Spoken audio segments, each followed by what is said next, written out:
Hello everyone. Welcome back to another episode of Fear the Old Lore, where we look at the Japanese text of Bloodborne and compare it to its English version to see if there's any significant differences between the two versions of the game, to gain a more understanding, informed look at the lore of Bloodborne.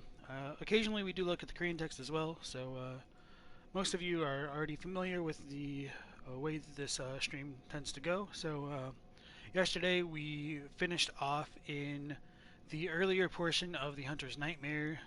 We examined everything in the River of Blood portion of the Hunter's Nightmare, and then we did conclude by killing Ludwig and going through the first, well, kind of like the second Grand Cathedral. I think today maybe we should actually go back into the first version of the Grand Cathedral to fight Laurence right off the bat. I suppose that's maybe like the more quote unquote canon way to approach the DLC, since we did just pick up his human skull. So we're gonna actually go back into the Hunter's Dream and over to the Hunter's Nightmare to go and face Laurence. He tends to be a pretty difficult boss, all things considered. Maybe I'll need to wait a little bit to fight him, but hopefully it won't be that bad. Um, I guess I didn't offline farm for some more vermin. I think we only have 4. If we had 5, we could complete Walter's quest to summon Laurence. Or to summon him for the Laurence fight, rather. So we did miss out on that, but it's not that big a deal. But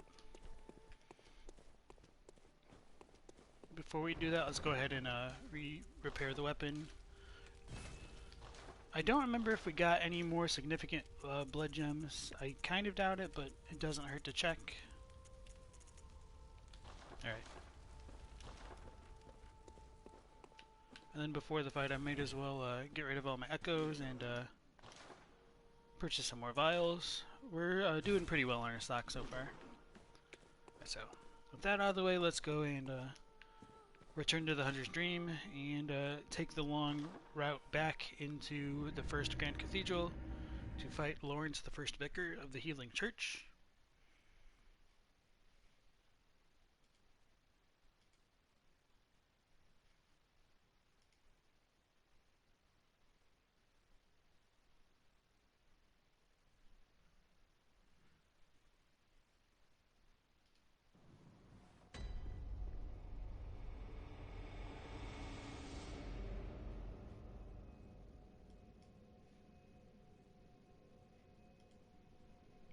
I don't know if I'm having technical difficulties. It says my stream is down. My computer now, it seems up. It looks like it's kind of weird. So I'm just gonna proceed as though everything is moving smoothly. But technical difficulties are always a pain to kind of troubleshoot on the fly. Especially since I'm not using like a dedicated streaming setup. It is really just using the architecture of the PS4 and their little kind of a broadcast app that they have going on with Twitch.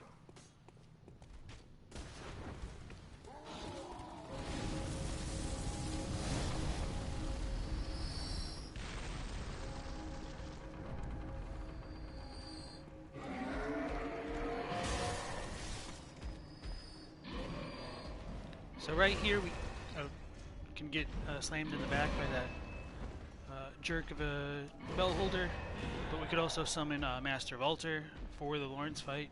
We aren't going to do that right now, just because I forgot to get that 5th vermin. So, Sundry Saturn, welcome back to the stream. You said, hey, it looks like the stream froze for a second, but it's playing fine for you. Okay, so it wasn't just on my end then, so hopefully it doesn't cut out too much more, or rather not at all, but thanks for letting me know that, for sure. And it's nice to see you again. So, I did say that rather than proceeding directly through the research hall, this might be the more canon time to fight Laurence. So that's what we're going to do right now. I do think Laurence is probably tougher than the Living Failures for sure, and maybe Maria, although all of the DLC bosses in the game kind of give different people trouble, so I've never really had much issue with Maria.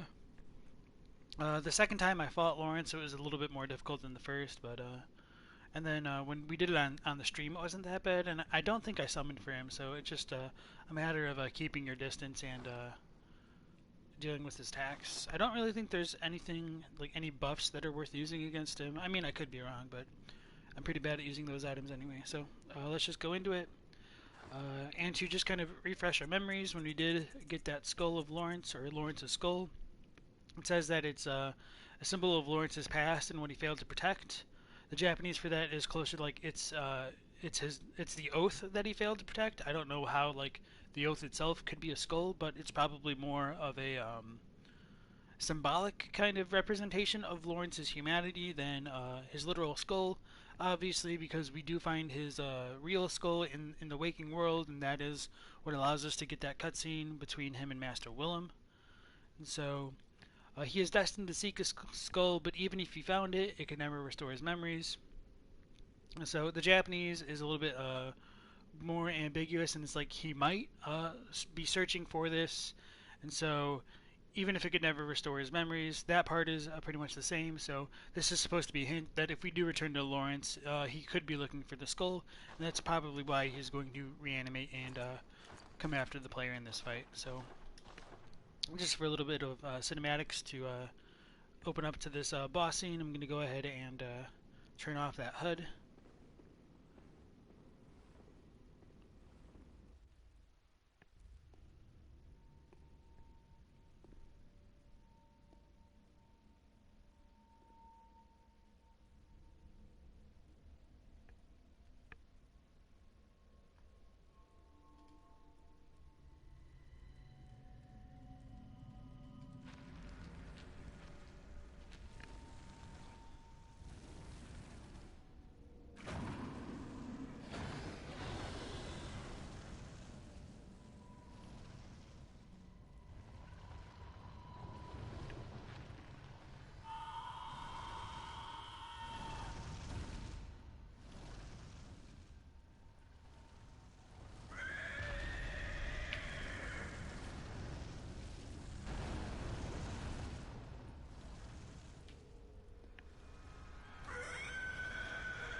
So as we see, this is Laurence, the first vicar of the Healing Church.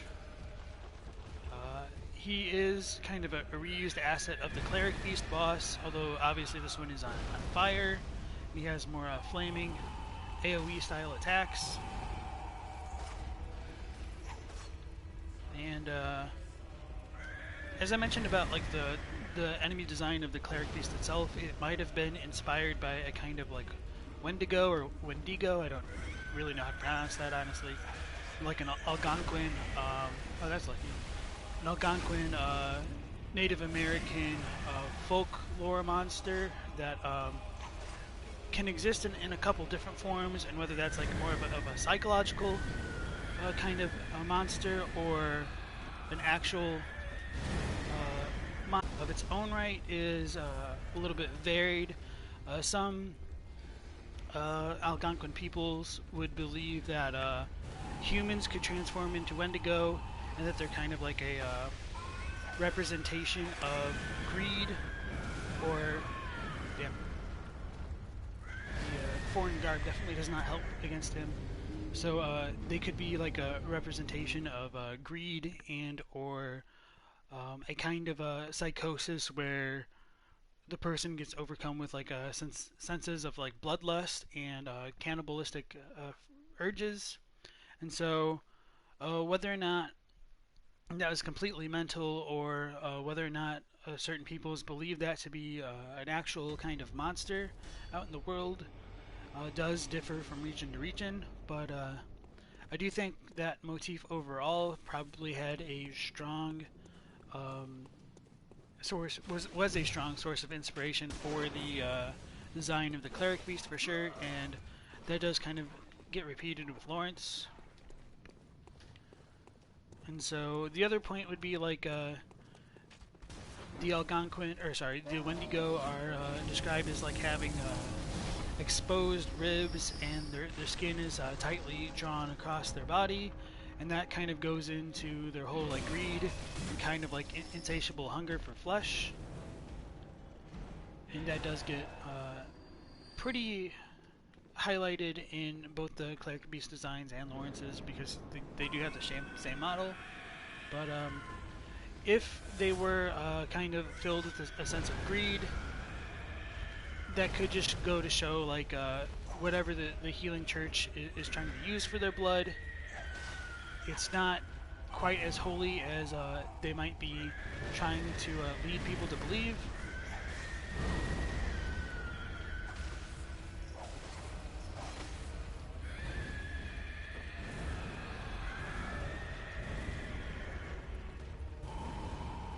So, well, he does have like the same kind of visual elements to the Cleric Beast fight. His moveset is quite a bit different, obviously, other than just like the AoE, so that's just his arm. His swiping attacks are slightly different.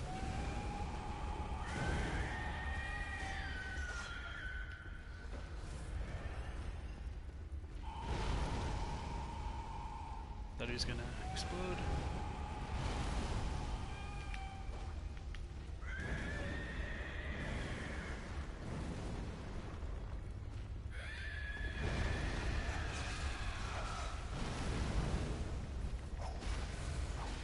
So that's him kind of regenerating one of his limbs right there. Something that he shares in common with many of the enemies that we can fight. I meant to dodge in.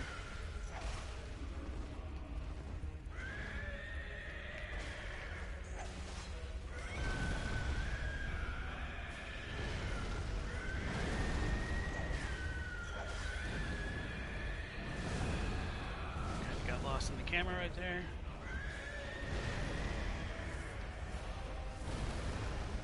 And so, going back to Laurence himself, he was the first vicar of the Healing Church. It does seem as though he wasn't able to escape the fate of the other hunters, or the other ones who've taken the blood. And he is wound up in the Hunter's Dream himself, or the Hunter's Nightmare, rather. That's not good. So it's a fate like not even like the clergyman could avoid, and it does kind of reinforce that the Healing Church are victims themselves to what they are trying to give to the populace of Yharnam, and that kind of the basis of their whole religion is a bit of a sham.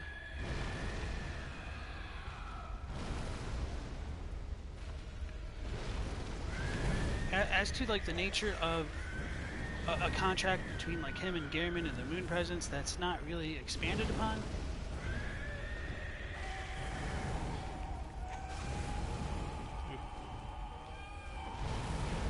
The greed.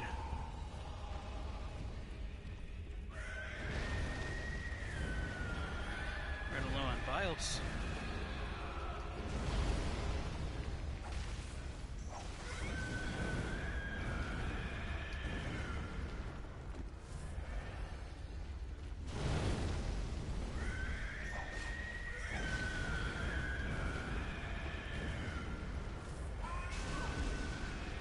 I was waiting for that, but it just took forever. Alright, so this is kind of the chance to deal a bit more damage to him.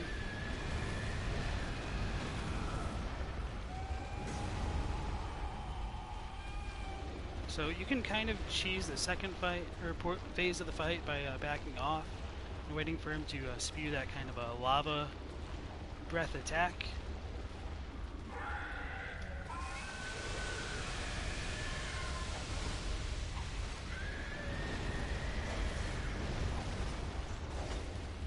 Since I don't have like a fully upgraded weapon, I don't do quite as much damage as I normally would for this fight.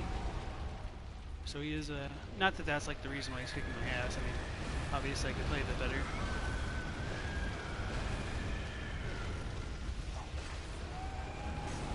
But I would have caused him to change phases a little bit faster.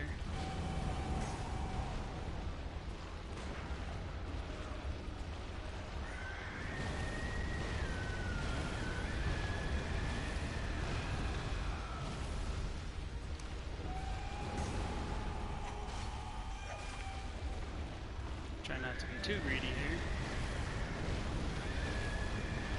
And or step on the lava that trails him.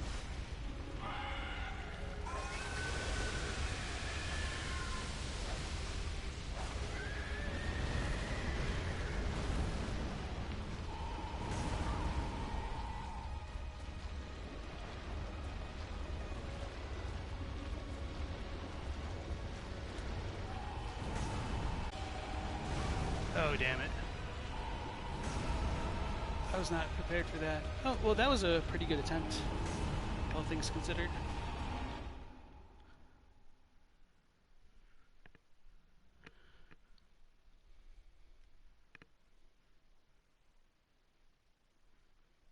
Oh, and I suppose before I forget, there is a quite large following of the lore community that believes that Laurence's physical body could still exist in the form of like the bloodletting beast, or potentially the bloodletting beast could be a spiritual component of Laurence in the Chalice dungeons. That idea was a lot more supported before the DLC became released and he became a boss to fight, obviously. But when you do compare the kind of a head wound that's on the bloodletting beast to the skull of Laurence on the altar in the Grand Cathedral, there are a lot of similarities in that, like, the right side, as you look at it, has like this pretty large gaping wound on it, and the like kind of internal files for the game, Laurence, or sorry, the bloodletting beast is kind of called like the founder beast, or its internal file name will be more like the progenitor beast. So that's probably. That's not what I want. So that could be more relevant to Laurence being the founder of the Healing Church, and or the originator of the Beast Blood. The Japanese name for the bloodletting beast is I need to think about it for a second.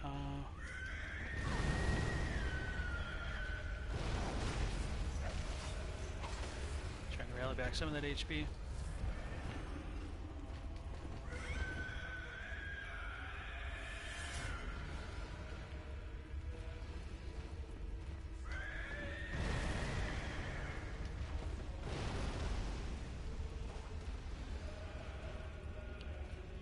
Wasn't bloodletting beast? It was host of. Okay, yeah, host of the beast blood. Kind of in the same sense, like Mikolash is referred to as like the host of the nightmare.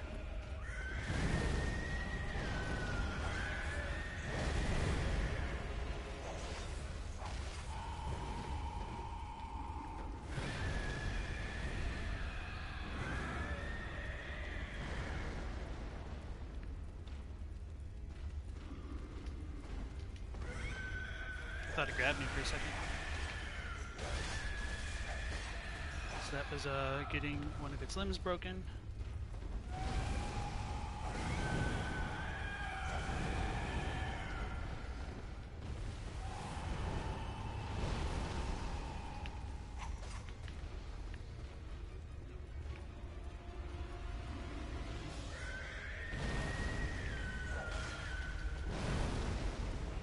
I was hoping I'd be able to hit it at least once before it switched up like that.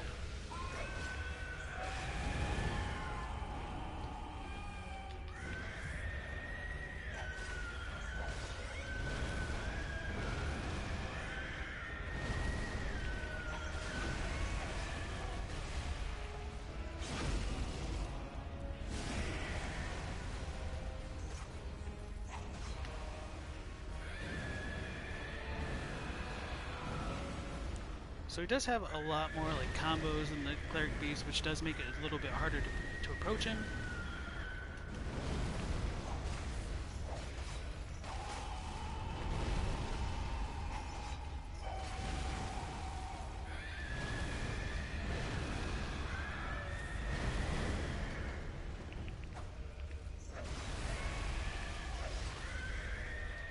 So all of his limbs should be broken now, so yeah, I was expecting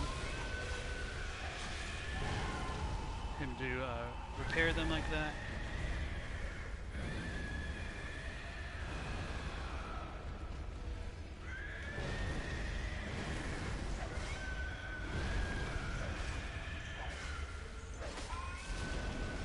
sweet.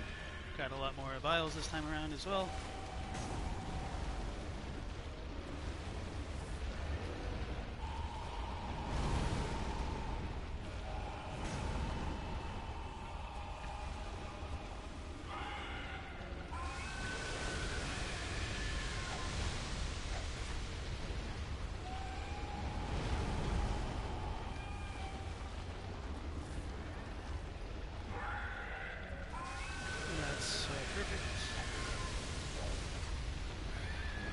So I'm trying to not be greedy there.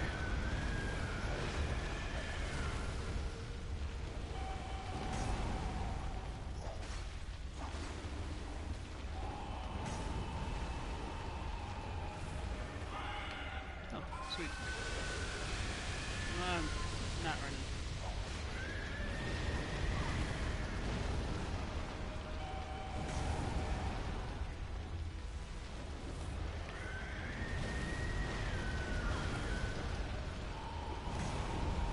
Well, that got a bit lucky.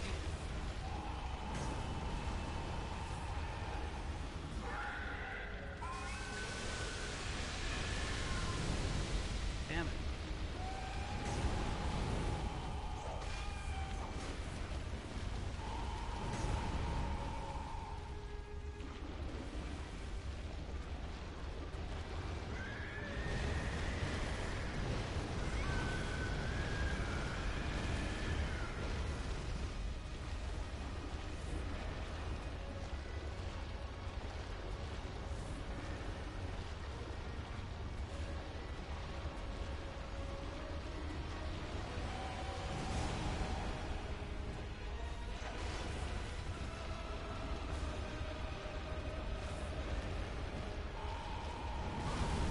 That's the attack that got me last time, and then I thought I would have had enough time to get one more hit off.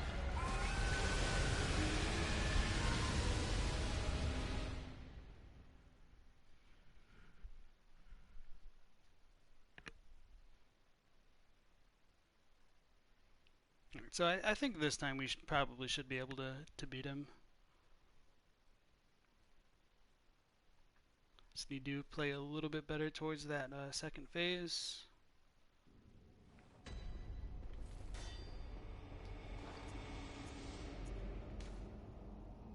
Okay, still have a decent amount of durability left.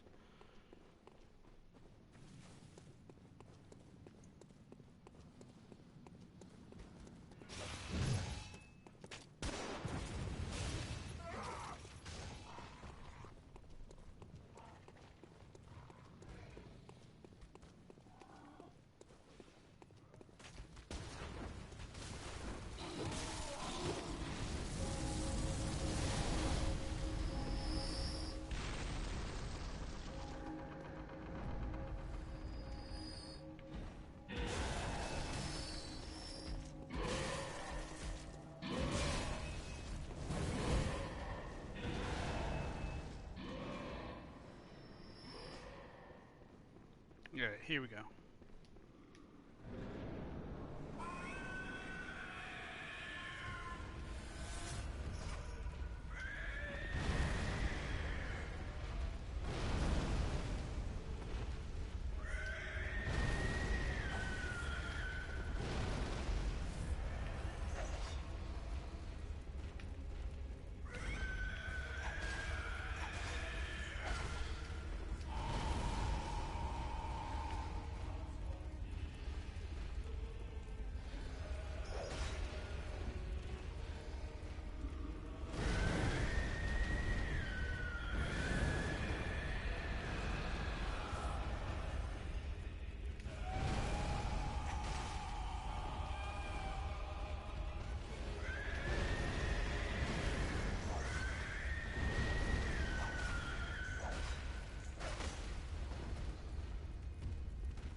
Oh my goodness, thought I was out of his range.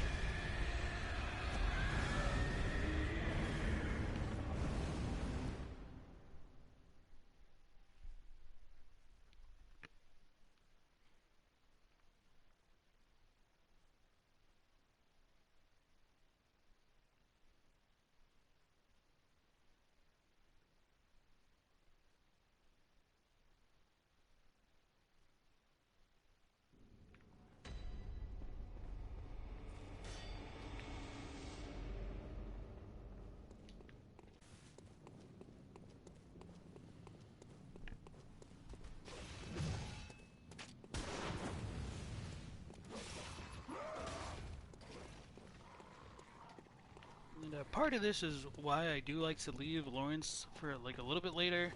Honestly, it's a lot of it is just like the flow of the game directs the player into the research hall, so I tend to actually forget about Laurence until after I beat the Orphan of Cause, just because you get so focused on one portion of the game that he's just not near the other things when you're advancing the quests. So he is also a completely optional boss in a way, but yeah.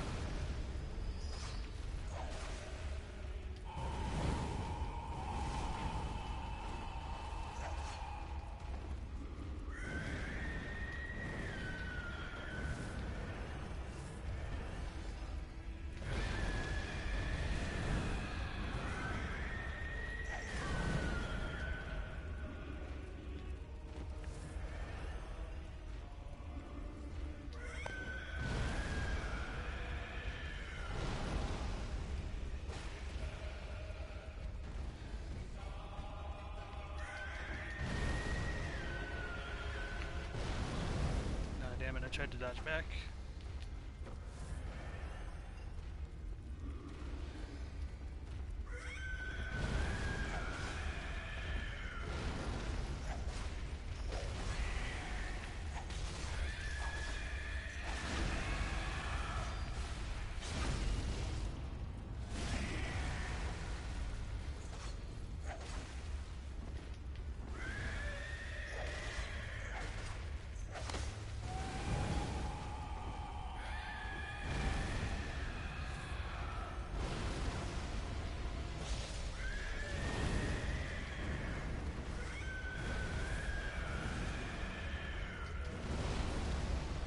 Unfortunate.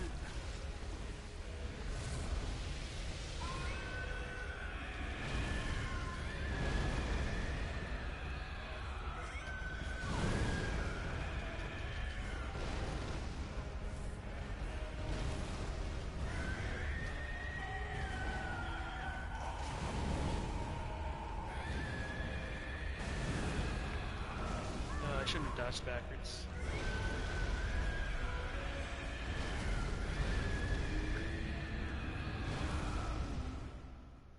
Yeah, I'll give him one more good attempt, and if I fail here, we'll just go ahead and go into the research hall. Because that way we'll continue to level up a bit more, progress the main story, and since Laurence is a bit more of an optional boss, it's nice to not just continue to crash on the same content all day. Not that that's like necessarily a bad thing. I know a lot of streamers do that themselves, but since I do want to focus a bit more on the lore itself rather than just getting stuck on the same gameplay mechanics, I do try to continue where we can if I do get stuck a little bit.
dodged too far out.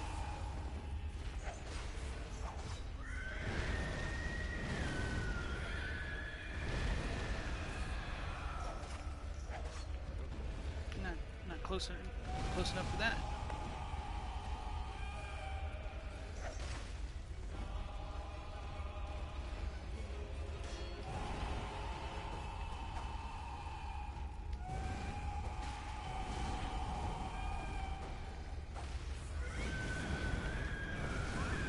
That's what I get for dodging backwards. Okay.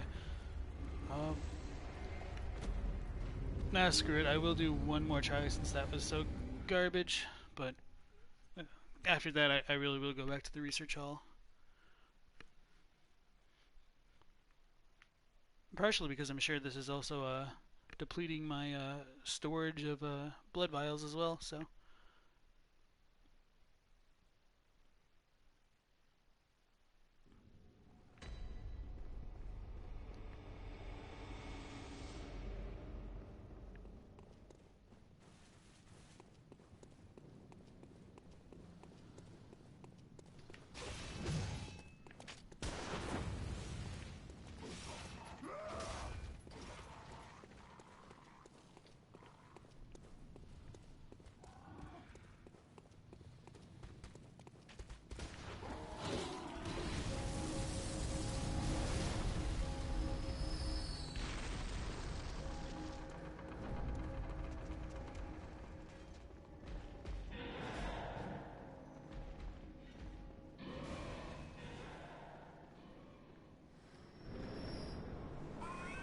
Alright, let's get it.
That was a bad dodge. I probably could have lived. Okay, so I really will go to the research hall right now.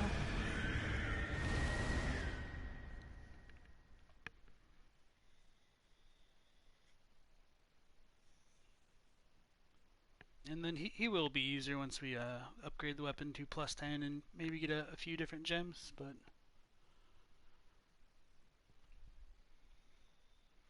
Hopefully I don't crash in like the living failures of Maria instead. I've never really had too many issues with the living failures though, so I'm not too worried about that.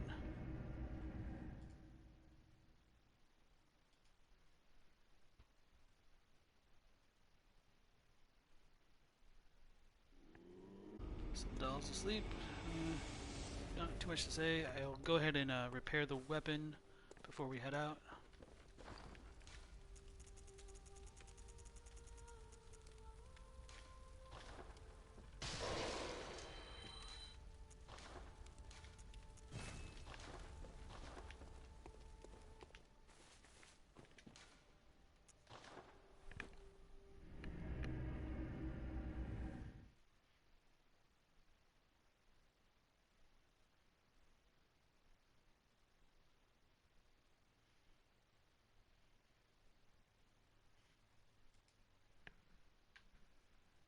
And, oh, maybe we should have visited Ludwig to see if Simon had showed up there. So yeah, I'll go ahead and take the elevator down. Simon might be over there at this point in the game with his arrow inside Ludwig's eyes.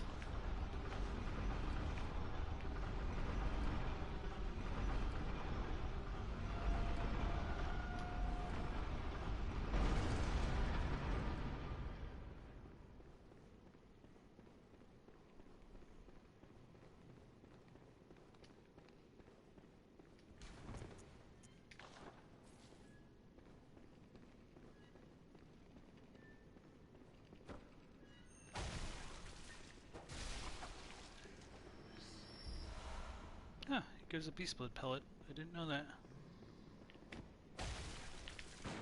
Oh, I didn't lock on.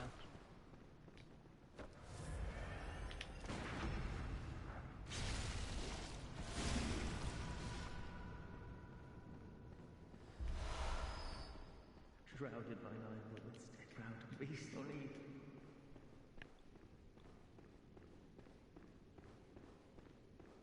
Alright, so it does not look like Simon has arrived here yet. We can still talk to Ludwig, although I don't know if Simon actually does show up when you give Ludwig the line that his Shrouded by honorable Spartans of the Healing Church continued to be honorable, and so we'll just have to double check that later, I guess. Alright, so that takes care of that, and this little section of the Grand Cathedral, when we did place that eye pendant into this altar, it did allow us to literally ascend to a higher level, and that level is, of course, the Research Hall.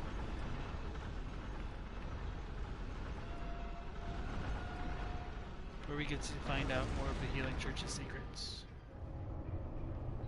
So we did get some more ambient insight for coming into this new area. Up on the stairs over there, there are some research patients that are kind of hostile towards the player. When we look at these like little statues, these are the ones that we can find in the Upper Cathedral Ward, and also on the doors to the Grand Cathedral. I do think that they might be kind of a representation of maybe a third umbilical cord or the cord of the eye, because they are kind of like indented with those like almost eye-like dimples on them. But I did look at the art book, and there is no kind of what's the word, like not like a subtitle, but like a text to describe what these are. There's no header or footer information, and speaking of that, Devin Guy did wonder if the idea of like the lesser amygdalae was brought up in the art book, but I double checked that as well, and I couldn't find anything about that. So it may be in the guidebook, but I'm not 100% sure. Now that we have come to the research hall, we will find these kind of someone, anyone, seen my eyes? I am afraid I've dropped them in a puddle. Everything is pale now. We will encounter these kind of transformed people. They almost look like they have sacks on their head, or maybe it's like cloth covering something, but their heads do kind of writhe eerily, which does remind me a little bit of the queenly flesh that we get from Annalise, or like the state of her body on the throne after Alfred or the player like pulverizes her to smithereens. So this thing doesn't say anything other than that, I don't believe. Has someone, anyone, seen my eyes? I am afraid I've dropped them in a puddle. So him talking about everything going pale now, I don't necessarily think would be like a reference to pale blood or anything like that. It's probably just the fact that he literally doesn't have eyes anymore and he can't see very well.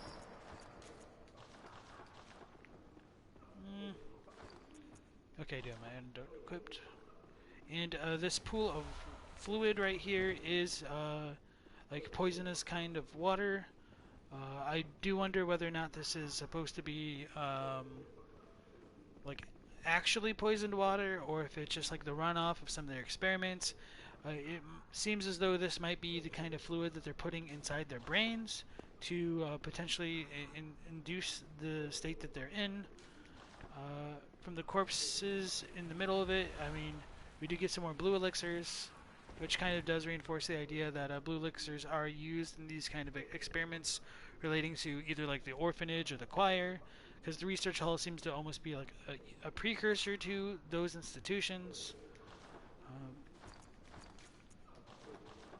And we can see that there are just like a number of nondescript corpses within the water itself. That might also be why it's become like poisonous or acidic like this. It is somewhat reminiscent of the pools of water in the caverns, like beneath Yosefka's clinic in that's weird. In the Forbidden Woods, where we found all the hateful maggots and the gigantic church servants from before. So it wouldn't be too surprising if there is that kind of common connection between them. But I tend to think that it's something more related to the church's experiments. And so coming into the research hall itself, there will be a lot of locked doors for now. When we look at like these little plates over here, we can see a kind of a depiction of the communion rune, the carol rune, and when we read these signboards, it reveals that we're on the first floor of the laboratory, or the experiment hall as it's called in Japanese, a bit more literally. Not that I really think there's too much of a difference between a lab and an experiment hall, but just wanted to point that out. And so to just reinforce that that this is the communion rune, this is the icon itself, and that's what we get on the door. So the whole idea of communion being research for the healing church into the usage of the blood does kind of connect back to everything that the healing church has been doing, whether or not that be through like the imposter Yosefka's experiments or just taking the blood in general to hopefully transcend humanity. That is just kind of a recurring theme throughout all of their institutions. And so as far as like this section of the research hall goes, and the Hunter's Nightmare in general, we are kind of left to wonder whether or not this is something that's like taking place at the same time as everything that's going on in the waking world, or whether or not this is the past. I personally would disagree with that interpretation, but I can see why people would favor it. And if it isn't taking place in the past, it does become a bit problematic to try and explain how how the healing church is using the false Yosefka's experiments to create like celestial emissaries, and whether or like why she would be in the waking world to conduct those experiments instead of a place like this. Is the choir aware of this research hall in the nightmare? What about the School of Mensis? If so, like, what's their relation to it? If not, why not? And then who would be controlling this portion of the healing church? Would Vicar Amelia have known about it? These are all the kind of troubling questions I think that the DLC offers us. So I do think that as far as like the narrative of the game goes, it is a little bit weaker in that regard. Although to be fair, the narrative of the base game is extremely hard to understand. So I guess a lot of players prefer this just because it is kind of wrapped up in a bit more of a compact narrative, but nonetheless there are quite a bit of issues with it that I find, at least. And so stepping on some of these like not so pressure plates, it can make these like little bookshelves erupt with some like mercurial fluid and a kind of booby trap. We do get a different kind of corpse here for once, so we don't really see too many of like the healing church garbed corpses or the nondescript hunter corpses in this area. This one is more of a research hall patient, although its head is fairly small. Its limbs are the kind of like a pale color that is similar to what we'd find on like a bloodsucker or even like the snatchers in Yahar'gul. So the one that we fought over here was not robed, which I won't go ahead and show that off. But these other ones are still wearing like their patient robes, and I do think it is similar to the kinds of robes that like the brain suckers wear. So I do wonder whether or not like the brain suckers are supposed to be descended from these kind of experiments. I think that could flow together kind of nicely because if the research hall was trying to conduct research into like phantasms or putting things into the heads of the townsfolk, in line with what we see with the brain sucker that has like the surgery markings on the back of its head and the phantasm which pops out of it. So this is one of those pressure plates I was talking about. Somewhere that fluid that alerts this little church servant over here.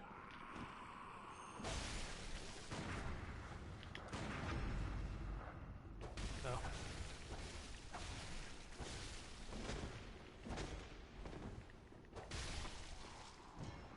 I was just trying to not knock it off the edge to loot nothing, apparently.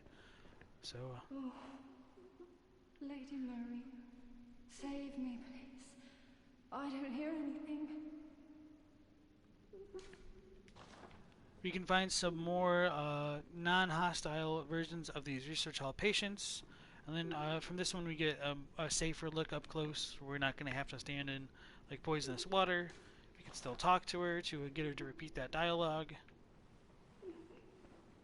Oh, Lady Murray, save me, please. I don't hear anything. And so what she's talking about with like not hearing anything is a really big repeated theme with the patients of the research hall. While they've got their heads filled with this kind of extra water, they tend to be able to hear this wet, sticky sound, which sounds almost like dripping at the bottom of the sea, as some of them will describe. And we don't really know what that is. I tend to believe it's the kind of impurities within them settling down to the bottom. And then once it does settle down to the bottom, for some reason it allows them to overflow and potentially reach like the next stage in their patient cycle or their transformation cycle. And so we'll come to discover more about that as we continue to go through the research hall.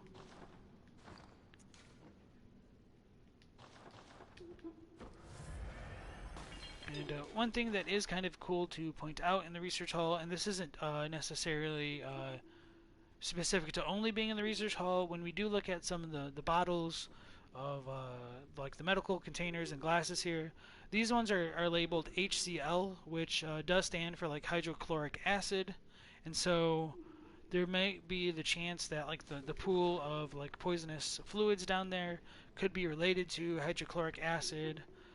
It seems like hydrochloric acid could also like bind with mercury and copper to create like these kind of interesting like golden orbs in real life, which I think does parallel what we can find on like the brain fluids a little bit. But that's a huge like pseudoscientific territory right there. I don't really believe that's super important to understanding the lore of Bloodborne. It's just like one of the random super crazy things that I found when I was looking at some of the random elements of the game. So coming to this next area, we will have some more wheelchair huntsmen with like the crow feather masks in this room. It's kind of filled with operating tables.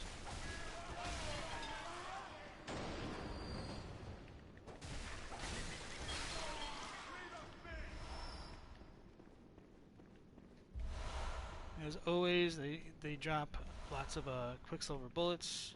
That one gives an antidote, which is kind of cool. So we can't proceed through this elevator quite yet, I don't believe. but we can go back down, unlock that one locked door from earlier, and encounter our first kind of a friendly NPC for this area. The other ones that we've talked to so far I'd probably just more or less describe as being like non-hostile.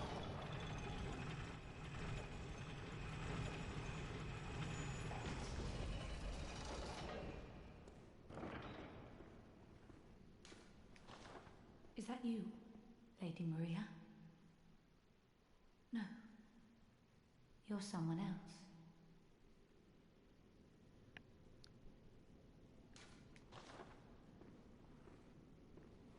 Please, could you do something for me?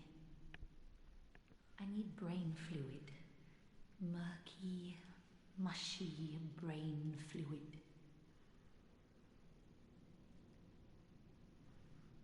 Please, could you do something for me? I need brain fluid. Murky, mushy brain fluid. So this is Adeline. Just as she says, she is looking for murky, mushy brain fluid. Her Japanese dialogue is very similar, obviously, because that's very little text to have be different. Although that being said, there is a slight difference, and I don't really know how important this is. Instead of just saying like murky, mushy brain fluid, it's more like darkly melted brain fluid. And so maybe that idea of melted brain fluid ties into the idea of everything melting in blood and everything being born from it that we can see, I think, on one of the material descriptions. Maybe it's ritual blood. Yeah, when all is melted in blood, all is reborn. So maybe it's a kind of tie to that. I don't fully know. And so this shortcut's been unlocked, and we'll just go back upstairs.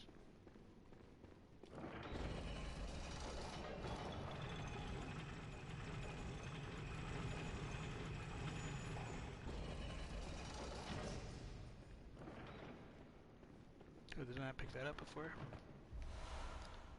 So this other research hall patient that does just have like the corpse chilling here, drop some more beast blood pellets. I think this could be related to the specific kinds of patients that we find in this room below. Their behavior is quite different compared to the other patients that we've seen so far. As you can see, that one is crawling around on all four legs. When you attack them, they are a little bit more reminiscent of like a scourge beast's attacks, and so they seem to be more bestial in comparison to all of the other patients in the kind of the ward that we're in.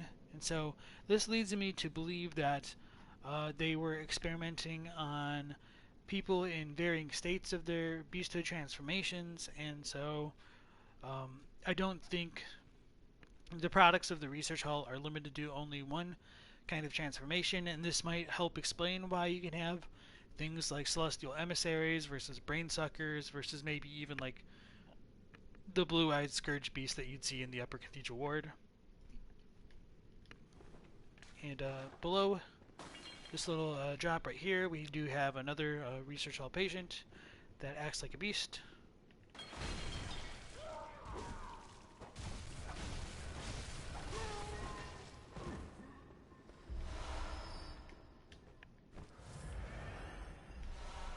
And then we get more of the decorative old hunter set from that corpse right there. I think that one actually might have been a hunter. So that's it's more beast-like attacks. It's got these crazy leaps. And that one completely like broke the locking of the camera. And they also kind of groan like beasts. I mean, not fully, but it is just a little bit different than some of the research hall patients, although I do think that it is probably similar to a lot of them. So yeah, this is actually the corpse of a hunter, so that's kind of cool, I guess. Don't know why a random hunter would have been here, but maybe he got killed by the research hall patients here. Maybe it was an experiment or trying to save somebody, but that's just pretty irrelevant, all things considered. We're never going to really find out more about that random hunter NPC right there. So, looking at some of the dead research hall patients themselves, it does look like they have like trepanation devices attached to some of their heads, which does reinforce that they were uh, forcibly putting like the kinds of fluids inside of the patients here, and yeah, pleasant to think about, I'm sure. And so there are like these kind of operating tables. There's like blood splatters pretty much everywhere you look, and a lot of like medical equipment for uh, bloodborne at least. So it does tie into the idea that they were probably using the old blood with these experiments as well. And it almost looks like they've got like the eye vials that you find like chilling around in Bergenworth also. So if they were trying to create eyes on the inside, it would certainly line up with everything that we do discover about the research hall patients. Although it looks like you can't break these ones open. So that's kind of interesting. I don't think I'd ever noticed those before, but that's kind of cool. Alright, so that's enough for this room.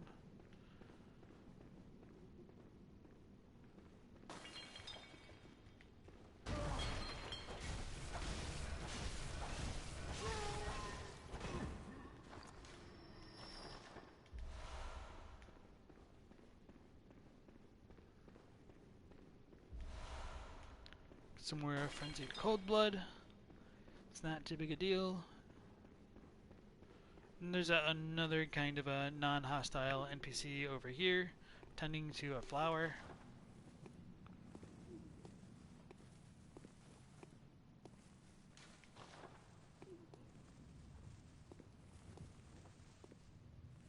Blip, plop, blip, plop. Splish, splash, splish, splash. Blip, plop, blip, plop.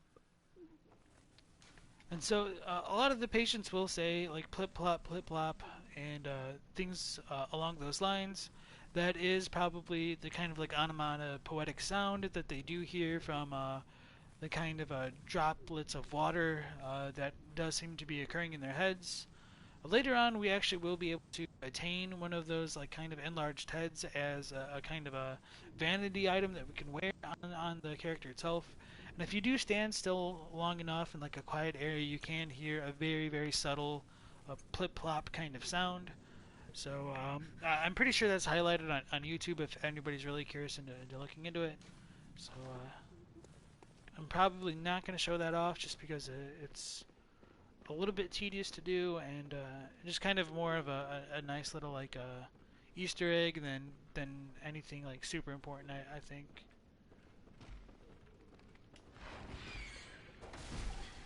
What research hall would be complete without some experimental mice?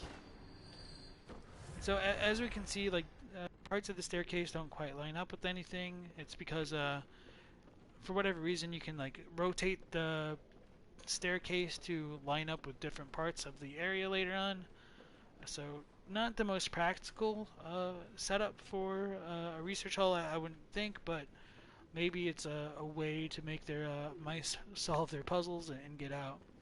So hey, Devin, welcome back to the stream. It's nice to see you again. You kind of lucked out and missed me crashing onto Laurence for about a half hour before I got tired of doing that and coming back to the research hall. It's a little bit my fault for going to him a little bit early and trying to sorry, my dog's going crazy. And trying to kill him without like a plus 10 weapon or being a little bit more leveled up. We got a little bit close, but I choked, so it's whatever. Yeah, Laurence is a rough fight. So I typically do it after like costs because I tend to forget about him. But I suppose like before coming to the research hall would be the most canon time to do it, I guess. And so I don't think there's anything else over here so far until like we change the layout. So yeah, okay. We need to go back up that ladder.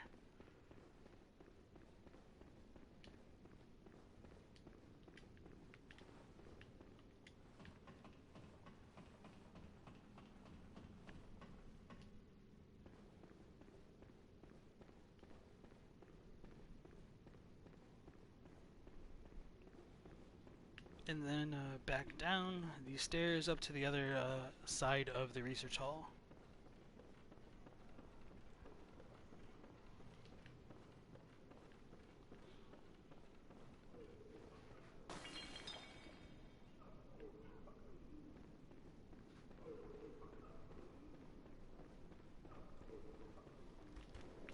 Oh yeah, I forgot this guy pops out of the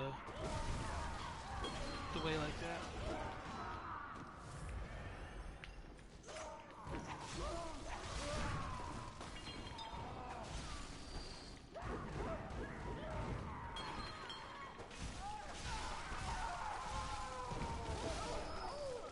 So these ones sound a bit more like women. They don't quite sound the same as like some of the beast ones, although for the most part it's pretty similar.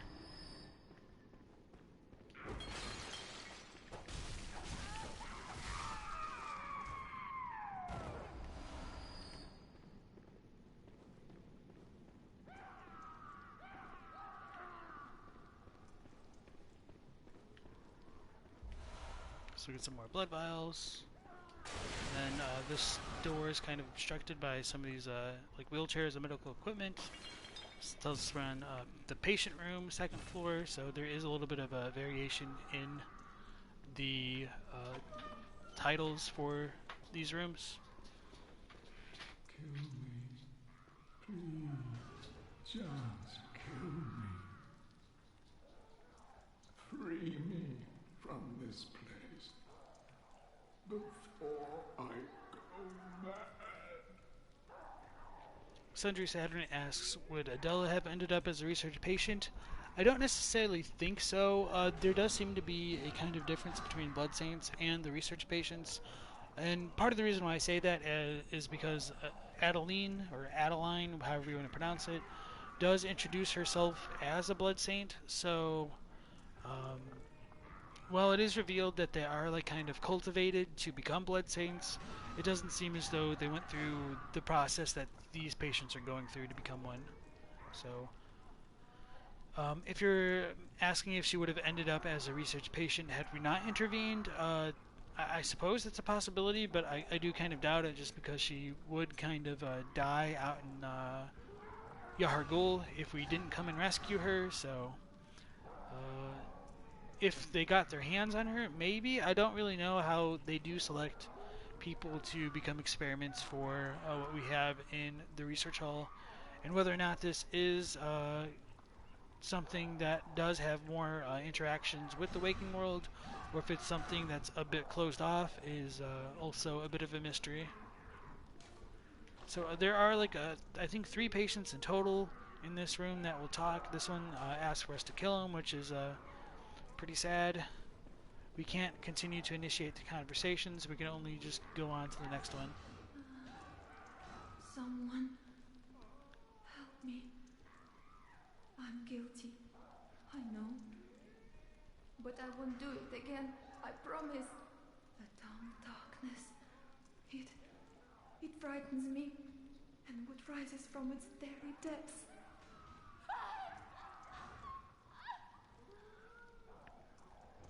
So that research patient does give us some more of a clue as to what is going on inside of these experiments.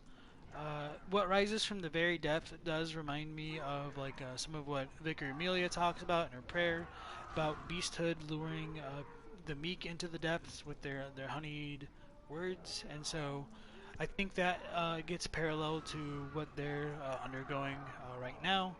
But of course, that does get a bit more muddied when we consider like if like the dreams or nightmares are connected to like the arcane or whatever is going on in their head, and if water is supposed to be that barrier between like the dreams and like magic and the arcane and whatever's going on in their heads, how would they continue to hear like beasthood lurking from deep within them if like beasthood is like related to the nightmares?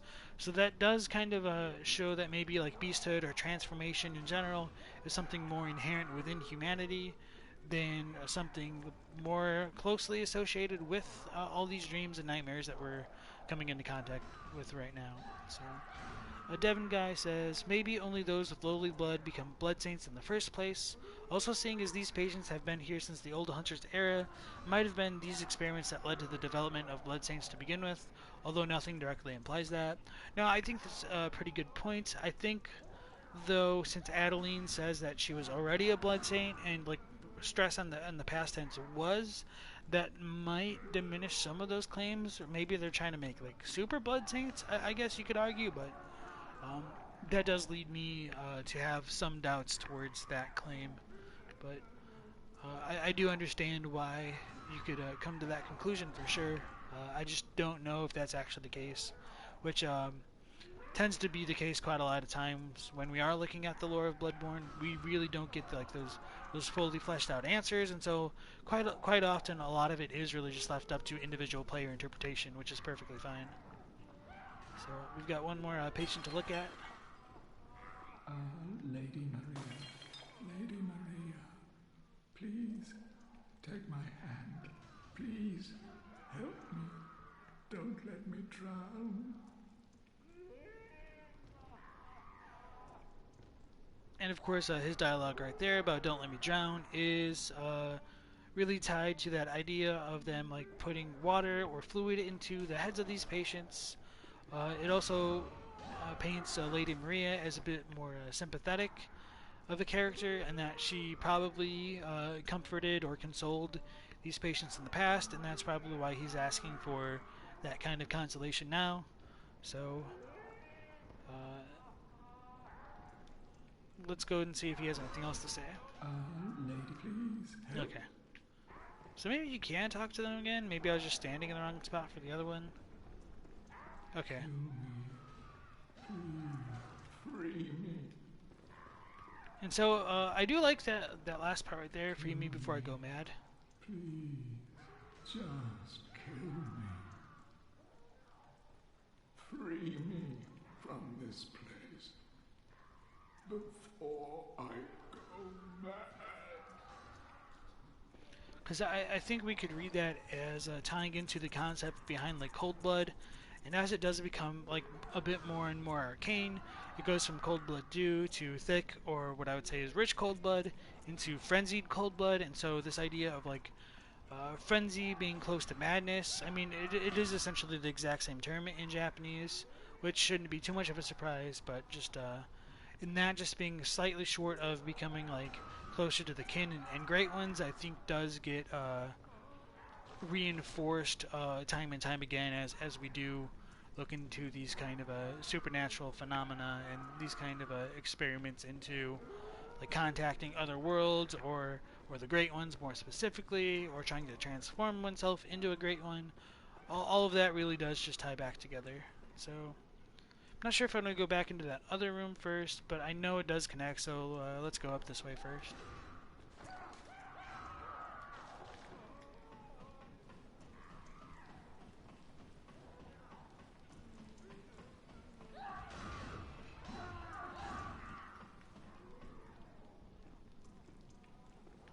So coming up into this next room, we've got like another research hall patient wielding a Nojo, like an IV stand or one that they use for like the blood vials. It does seem to be a lot taller than the other ones that we've encountered so far, but that it isn't like it doesn't have like the shape of like a brick troll, or definitely not like a church giant servant. So it does seem to be in that kind of like maddened state that perhaps some of the patients that we just talked to were afraid of. It certainly doesn't have eyes, otherwise it would try to mess with us right now. And as soon as we do hit it or like make enough noise, we can alert it to our presence, and it will become hostile towards us. And these guys actually are kind of tough.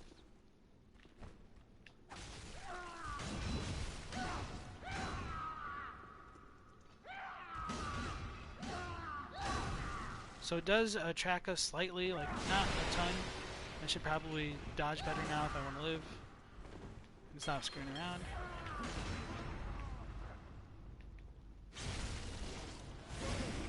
They still do have like red blood though.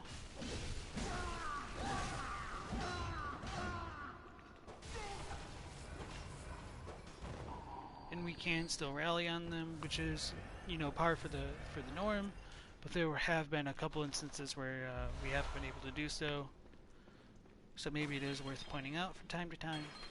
And as we do come into this room up here, we can see that there are more beds, and they're littered with like old-timey syringes, blood vials, all of the normal kinds of medical paraphernalia that you'd find throughout the research hall. So in this corpse over here, we do get some more blood vials. Then I think it's over here that it connects back to everything else. Okay, so yeah, that goes over there, which is where we probably do want to head out. And then it's this like little ladder thing that connects to the other room that I kind of skipped before, I think. This might be a bad idea, actually.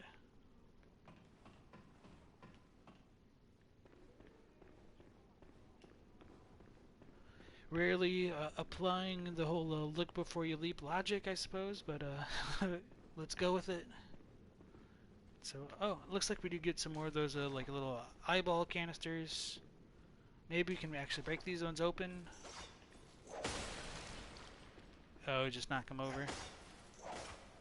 I guess you can say like they don't make them like they used to, because these ones don't break, whereas all the other ones would.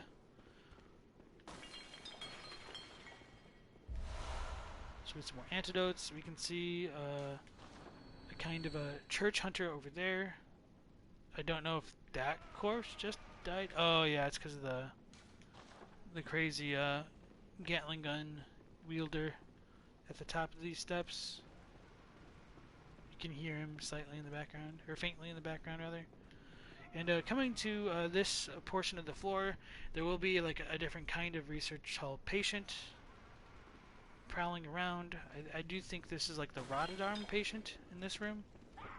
Yeah, so it grabs us kind of like an eye collector, and I think it might have just poisoned me actually.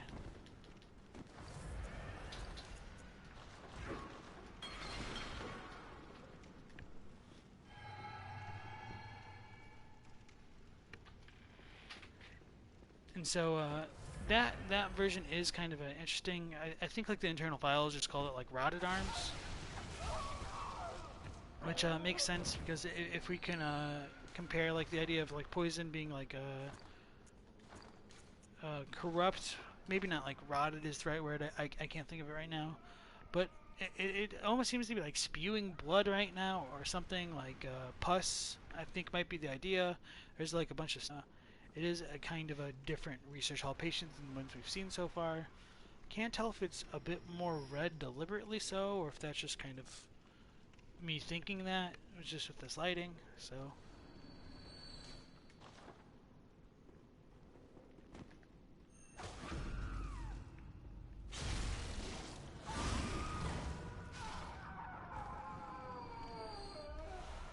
This one drops a murky damp blood gem, which is more related to poison as well. Don't think we can get like a super good look at her arm, but it almost seems to have like those teratoma-esque like tumors coming out of it. So a little bit different from the enemies that we've seen so far in this area for sure.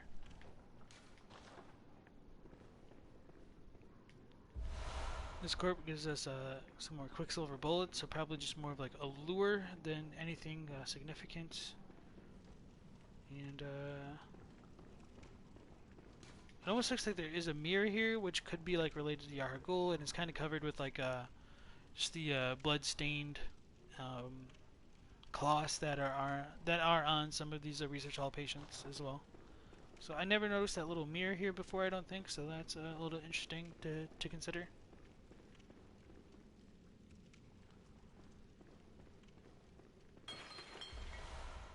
Dirty damp blood gem right here. So 1 second.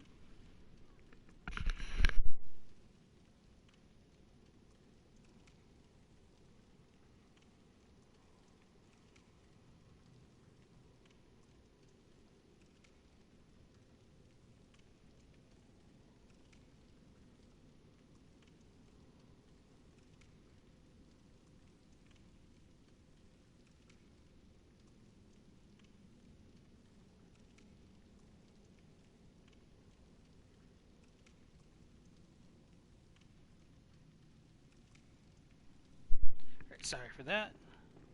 So I don't think there's like a ladder back up here, so we're just gonna YOLO it and deal with the few patients that are down there. Because I'm pretty confident there's some. Because I don't think I've cleared this room out yet. Maybe I did? Oh, okay, I see how. Okay. That's the one with the crazed IV stand user. So we're gonna go back down to the patient room and then take the front door in. Did I forget to loot that, or just I don't think I we've not gone to that floor yet. Quite yet. I don't even think you can make that jump. I'm not sure if you die, but I wouldn't be surprised if you did. Pretty sure you'd live though. So this is the one room that we skipped just a moment ago.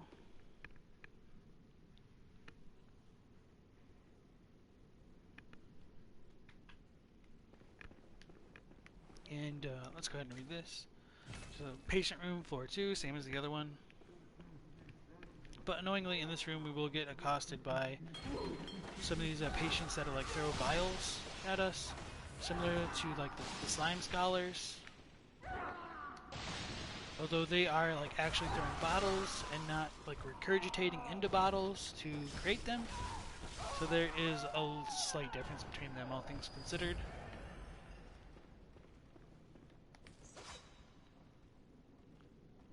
I don't know if these ones can track the player just by like sight alone. Oh, that's fast.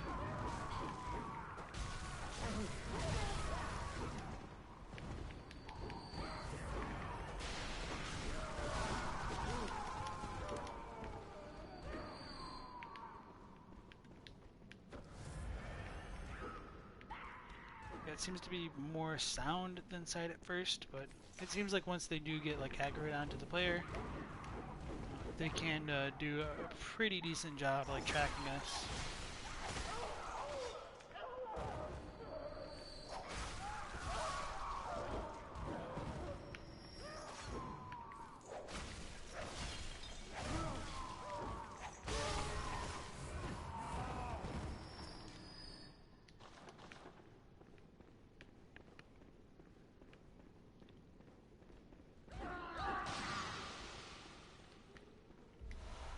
So we get some more sedatives, which is kind of interesting. A little bit more maybe anesthetics, or ways to cause these patients to have their brains become numb and their identities or minds diluted.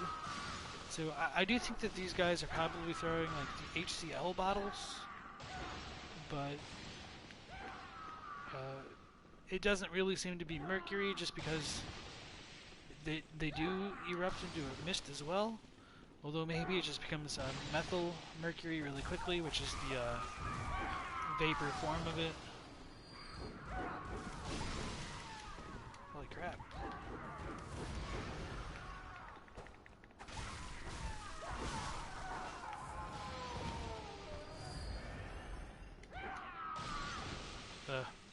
Jumped right into that rather than rolling.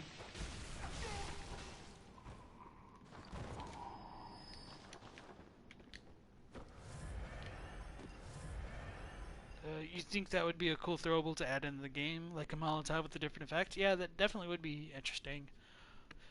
If you would have added it into the game, like, what do you think you would have made it like more effective on, as like far as the enemy types go, if any? You said it would also help explain what the hell they're doing and what's in the shelf traps. Yeah. So that just brings us back to where we were, with the crazed IV stand wielding research all patients.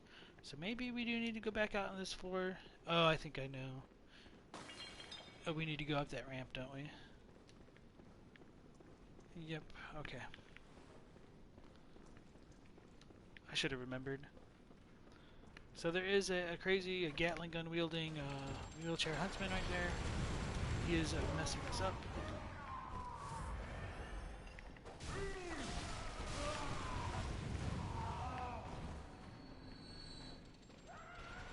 And that's kind of the way up to go ahead and fix everything and do readjust all of that. But right here is the way that we can access the second portion of the elevator. So let's go ahead and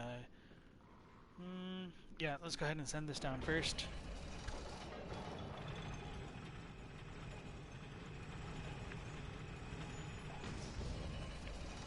And in typical FromSoft fashion, there is a kind of a hidden secret with here.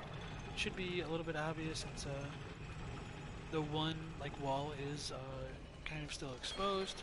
We are on a different floor. I'm not sure if you're supposed to come to this part now or later. Now we're back to laboratory, floor 4. So maybe the laboratory is on this side of the hall, and the patient side is the other half. I don't know for sure. So this will bring us back to where we do find that black church garbed hunter, and he is standing kind of watch over this this blob disembodied head patient over there.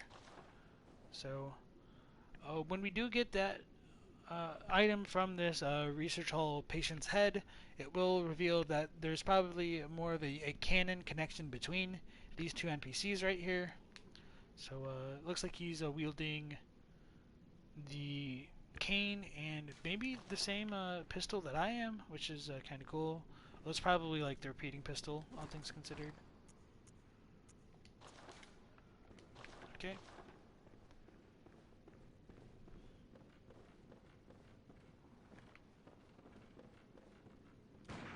Yeah, the repeating pistol for sure.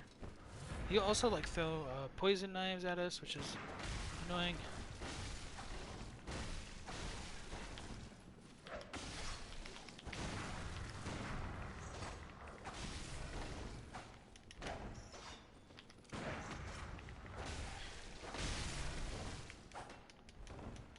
I'm gonna die.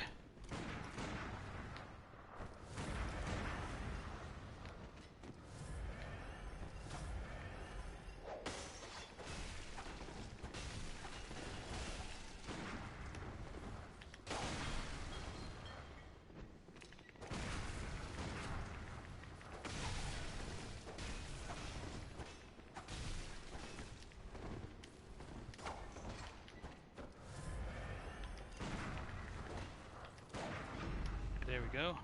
And off the steps. That's perfect.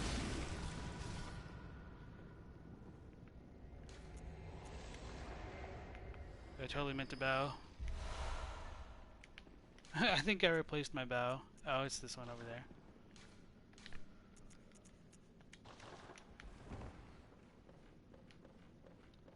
So that was that guy. Plop. Plip. Plop. Plip. Plop. Plip. Plop. Plip. Plop. Plip. Plop. Plip. Plop. Plip. Plop.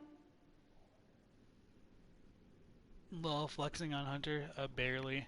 He probably was super close to killing me. Yeah, I'm still only at half my health, so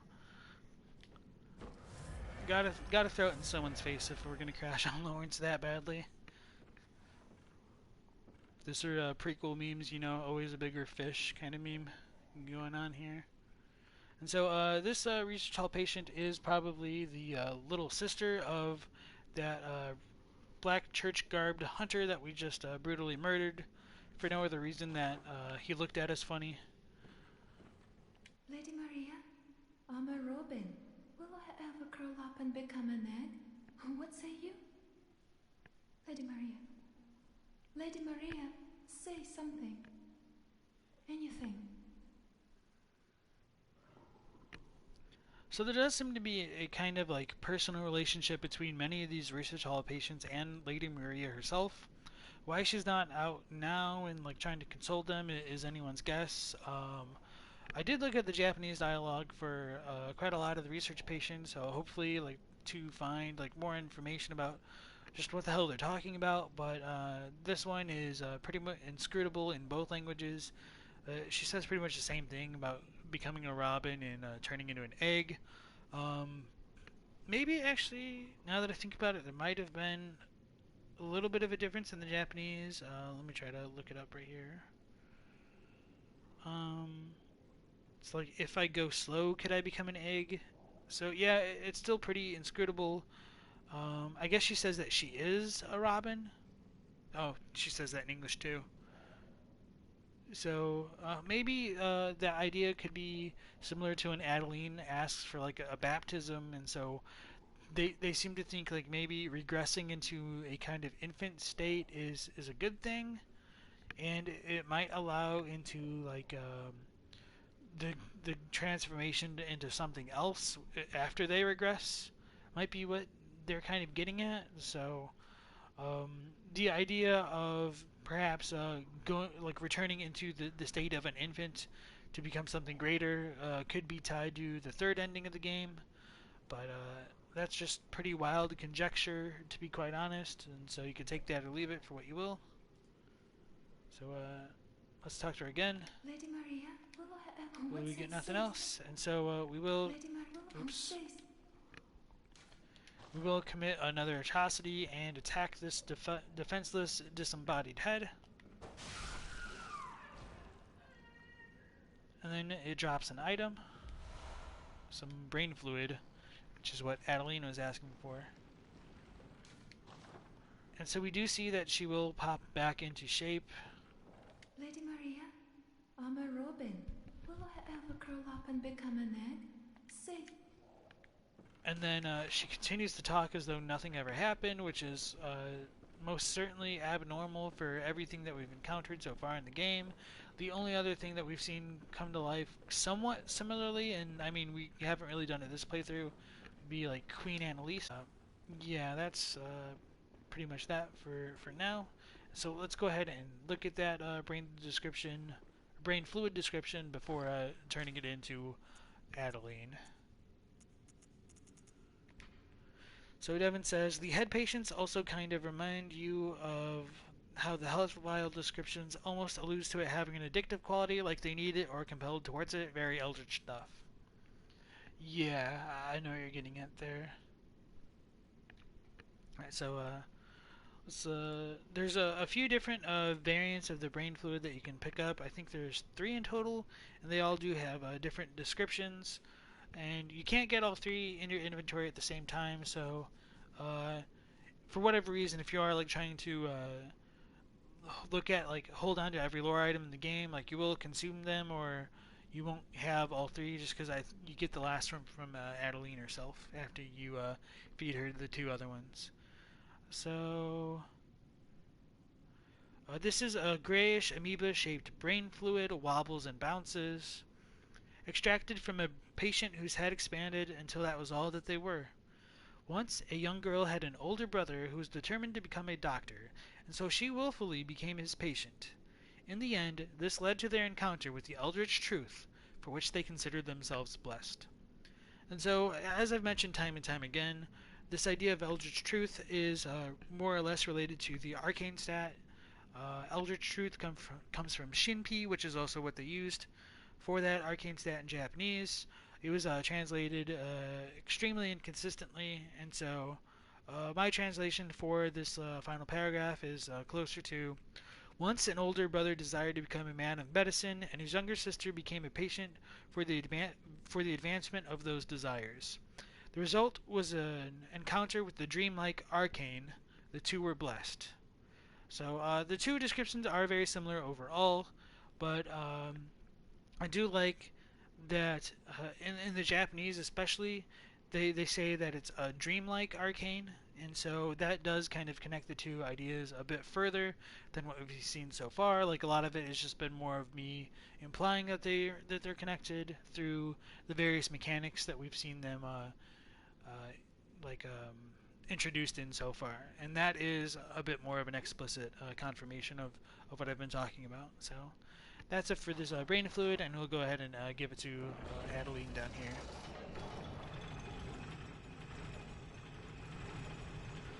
So it is a little bit interesting that they did leave out that idea that it was a dreamlike or related to dreams in the English localization there.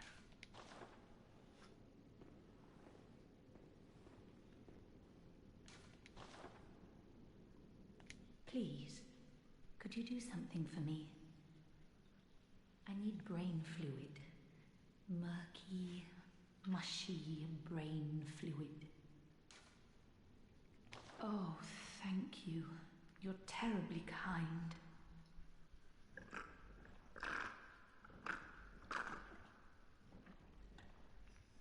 Oh, it's wonderful. Oh, I hear the sticky sound. Do you hear it too? Oh, I know. Will you have my blood as thanks? I'll have you know, I was once a blood saint too, so do come back if you ever run dry of saint's blood. So this is when Adeline does reveal to us that she was a blood saint, and I find it interesting that it is put into past tense there. And it almost seems as though she believes that she is no longer a blood saint, maybe because that might be more of a status position rather than like something inherent within her. I don't really know how that works out. Maybe she no longer considers herself a blood saint because she's a patient here, but for all intents and purposes, her blood does still continue to heal the player. And I think it has a similar kind of effect as maybe it was Adela's blood vial or Yosefka's blood vial. Let's go ahead and look at that real quick. Oh, we haven't picked it up yet. So I guess we can compare them side by side in just a second here. Oh, it's wonderful. Oh, I hear the sticky sound. Do you hear it too? Oh, I know. Will you have my blood as thanks? I'll have you know, I was once a blood saint too, so do come back if you ever run dry of saint's blood. So I guess I need to actually go ahead and use Adela's first. So let's go ahead and do that.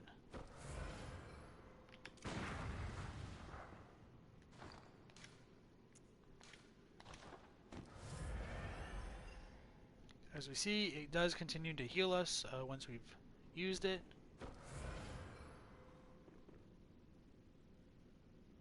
So that's kind of cool.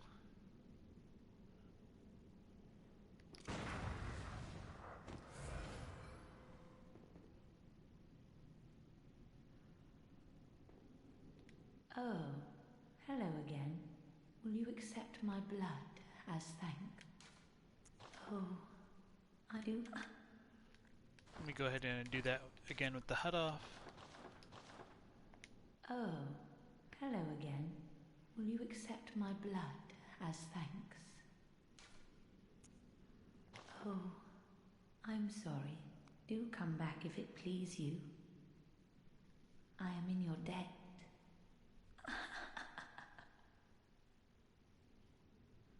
So, I mean, that dialogue's obviously pretty straightforward. I did think there was something else I wanted to mention about her dialogue in general. Oh yeah, when she says she hears this sticky sound, do you hear it too? I guess the sound in Japanese is a bit more literally closer to like damp or wet. So I guess this just ties a bit more in with like the water type imagery. I suppose I could look into it deeper to see if the kanji does have connotations as sticky, but I think the more common one is just like damp or wet. So. Oh, hello again. Will you accept my blood as thanks? That makes me happy, but I cannot move. Look, on my right arm. I'm sorry to trouble you, but you don't mind, do you?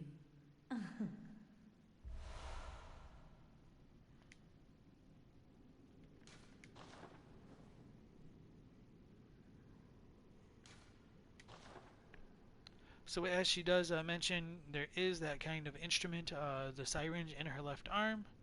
So we're going to go ahead and use her blood vial to see if it is different or similar to Adela's, and then we'll go ahead and read the description first. So this is blood taken from Adeline, patient of the research hall. Restores HP, then continues to rejuvenate HP for some time. Adeline was originally one of the blood saints who received treatment by the church to cultivate worthy blood.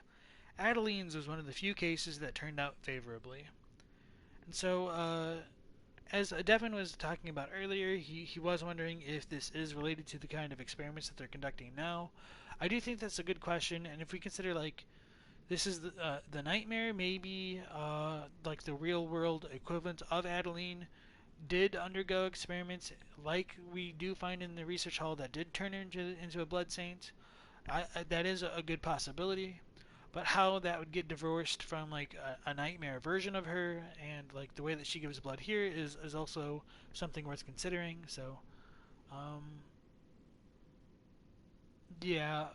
Other than that, this description does reveal that the healing church was cultivating people to become kind of blood saints, which is kind of an interesting thought. So, uh, not everybody was able to accept the blood to such a degree that they were able to kind of like keep producing it for themselves or for others, for that matter. And so, how that works mechanically is unknown as well.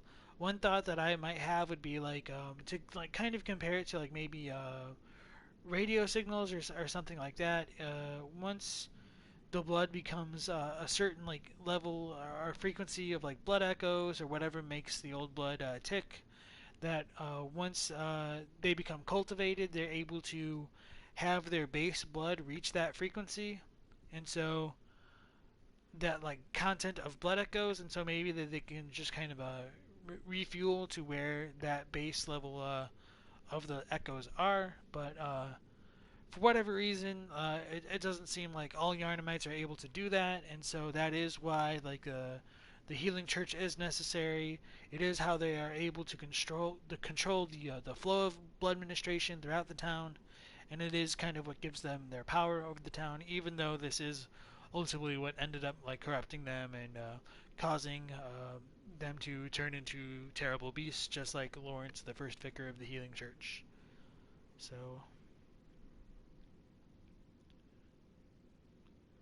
Alright, so that's pretty much that for the description. Let's go ahead and use it. Oops.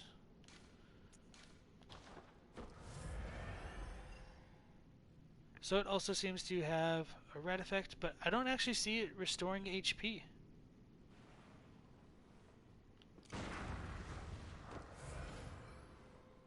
Oh, is it already full? No, I mean it's still going, but... Oh, there you don't be greedy. I should... Right, I'll go ahead and replay that and maybe warp back out and show that. Because I think I had full health like an idiot. Oh, there you are. Don't be greedy. As they say, fear the thirst for blood. I should know. I was once a blood saint too.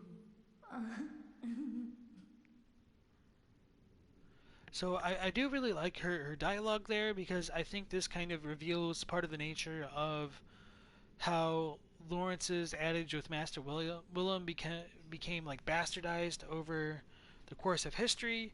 For him, it was fear the old blood, whereas for Adeline, it's like fear the thirst of blood, and I think it was like Amelia's prayer. It's more like without fear. I can't remember the English, but it's like no one would mourn you, and so this just does show like the concept of fear in relation to beasthood and transformations isn't quite well understood. One other quote, which is really interesting to think about with all of this put together, would be when you fight Gehrman for the second and third endings of the game. He says, "Fear the blood." He doesn't say like "fear the old blood" or anything like that. So there does seem to be quite a few variations on what should have been like a very simple adage. So maybe it was a case of like a Chinese telephone over the years. I suppose Chinese telephone isn't like too PC of a phrasing nowadays. I don't know what it's called other than that, so forgive me for the lack of nuance or of what's the word? The lack of tact right there. So I don't know what else to call it. So that pretty much wraps up Adeline's quest for now. So we can go back up to the kind of a 5th floor area of the research hall. Continue on what we were doing. Oh, I've only got 3 vials. I shouldn't need too much more to at least go back and switch the lever here.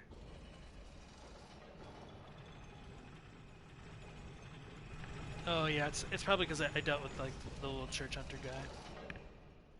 You've actually only noted his telephone? Okay, that's interesting. If you don't mind me asking, Sundry, where are you from? I wonder if this is like more of a regional thing.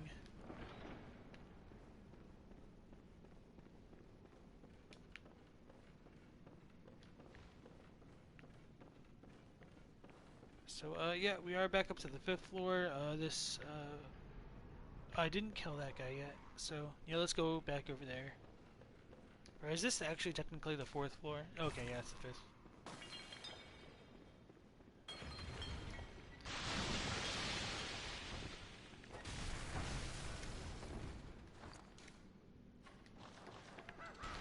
I complain about how many blood vials I have left, so I can just go ahead and force myself to use 2. It's funny. So you grew up in New York and then Miami. Okay, that's interesting. I was wondering if it was more of like an American thing or like Australian or even UK kind of thing. But I'm from the Midwest myself, and you know how Midwesterners are known for their subtlety and tact and knowledge of different cultures. So that might have a role to play with it. So I'm not going to try to deal with that guy right now just because I've only got this 1 vial left. So I'm going to skip him and go up. So they call it telephone in both places. So yeah, I mean that wouldn't surprise me so much because I think that'd be more of like an East Coast thing as opposed to Midwest, but could just show that I'm from more of a backwards area than I'd like to admit at times. So I'll keep that in mind going forward though, so thank you for letting me know. So we get some more Great One's Wisdoms, and then we get accosted by a crow. And it's on the next floor, okay. Go ahead and try to deal with these rats for now.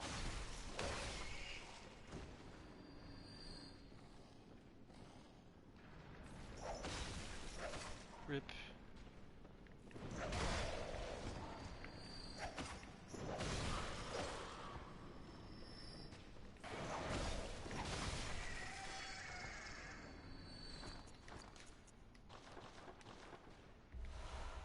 Let's get some more chunks.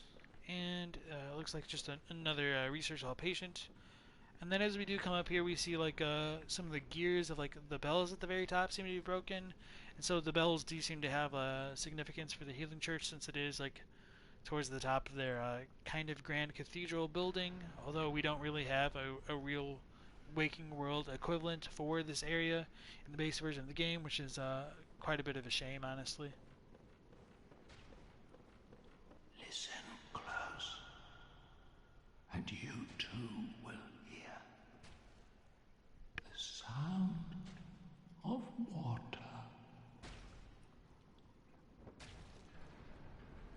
Listen close. So that guy right there just does reinforce what I was talking about with the research hall patients having their heads filled with water, them hearing that kind of damp sound that creates a plip-plop dropping effect in their heads. So with that out of the way, we are going to go ahead and raise this staircase, for lack of a better term, and then we will encounter like another disembodied head.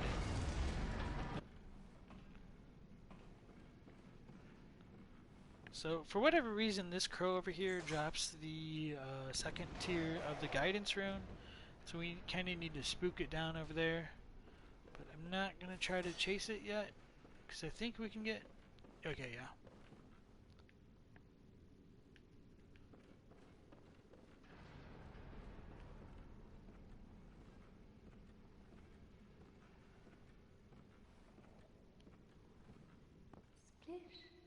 splash, splish, splash.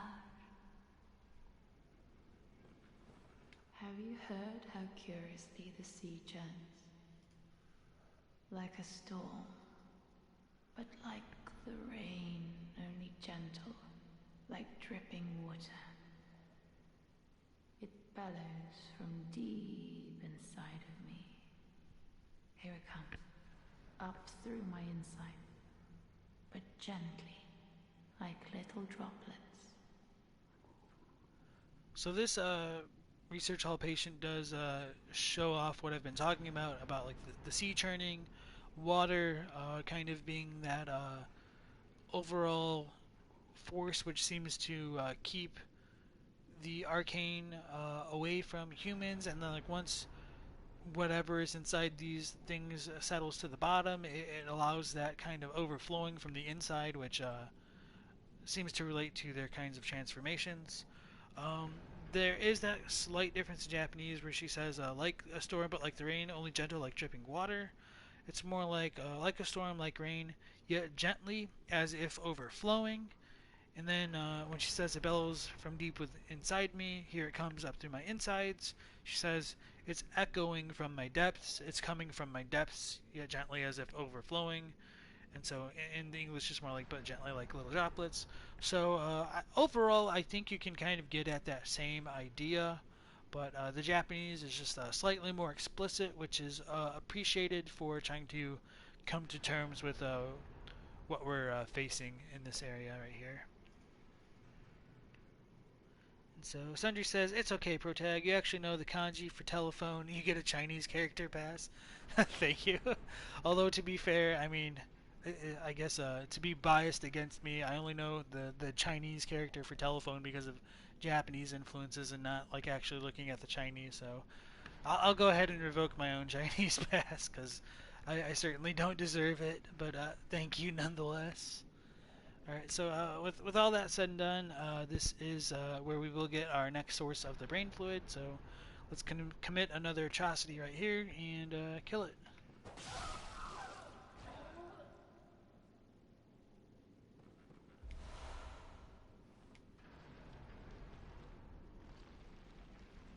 And just like all the other ones, it will pop back into being. Have you heard how curiously the sea churns? And just repeat what she says from earlier. So I mean, when I said kill it, there's an asterisk, you know, that is silent. I guess she isn't completely dead, but it's also not the worst thing we've done by any means, Devin. And I sure as hell know that you've done worse on your playthroughs. So this is the second brain fluid that we can discover, and then the third one is held by Adeline herself. So this one says, grayish amoeba-shaped brain fluid wobbles and bounces, extracted from a patient whose head expanded until that was all that they were. In the early days of the healing church, the great ones were linked to the ocean, and so the cerebral patients would imbibe water and listen for the howl of the sea. Brain fluid writhed inside the head, the initial makings of internal eyes. And so that's a huge revelation, and I do think this does link the idea of like writhing to what was probably going on with the imposter doctor. And so the Japanese for that final line is just slightly more explicit. Not that this one is obscure by any means. And then it says, for brain fluid, in an attempt to have eyes on the inside, it is said to begin through writhing. And so when we take that idea of writhing and maybe compare it to like the Erden Writhe rune, I do think there is that kind of really big connection with everything that we see related to Carol runes being tied to the arcane, all of that stuff with the lake and the sea runes being tied to the arcane, phantasms, pretty much everything that we've talked about so far. And then we do take all those ideas and combine them. This might have been like part of the reason of how Ariana was able to produce a third umbilical cord or a cord of the eye. And same thing with the imposter doctor. It's because they were feeling bad. They did have that kind of internal writhing going on inside them, and that is kind of what allowed those things to transpire. Uh, that's what I believe anyway, and I do think there's a lot of evidence to support that theory. Um, Other than that, I think the Japanese for this is pretty similar. This is one of my favorite descriptions in the game because this is kind of like one of the smoking guns to support some of my tinfoil headcanon on this matter. So now with that out of the way, I think I'm actually just going to go ahead and play it safe and bold Hunter's Mark. And then maybe go back to the Hunter's Dream and level. Or maybe we should talk to Adeline first before that. That might make a little bit more sense. And then we'll continue to examine the rest of the research hall that we haven't visited so far. So Devin says, did you say anything about their restorative power? Not many things in this game can just come back after dying, the player excluded. Yes, I did mention briefly that I do think it might be reminiscent of what we see with like Queen Annalise. We get Simon here. I'll talk to him in just a moment. I think it is similar with like Queen Annalise because it's certainly not a common trait amongst what we see in Bloodborne. And so, sorry for being a little bit distracted now. After we did release or raise the staircase, we do find like a lot more research hall patients, although they seem to be more like slug-like in the way that they're moving around with their demeanor. Maybe more Phantasm-esque or something along those lines. And where they came from before, I don't really know. Maybe they were beneath there? I don't know. It's a little bit of a mystery. So these things are pretty scary. They will like spawn those like tentacle-esque appendages from their heads. It does kind of remind me of like winter lanterns to some degree. But they also kind of remind me of celestial larvae, you know, just because they are kind of crawling around on their bases. So that might have been a little bit hard to see, but it did use some more of its tentacle kind of attacks. So hopefully we can ignore them without them making too much noise right now for when we talk to Adeline again. Oh, there you are. How did you find my blood? A touch more? Should it please you?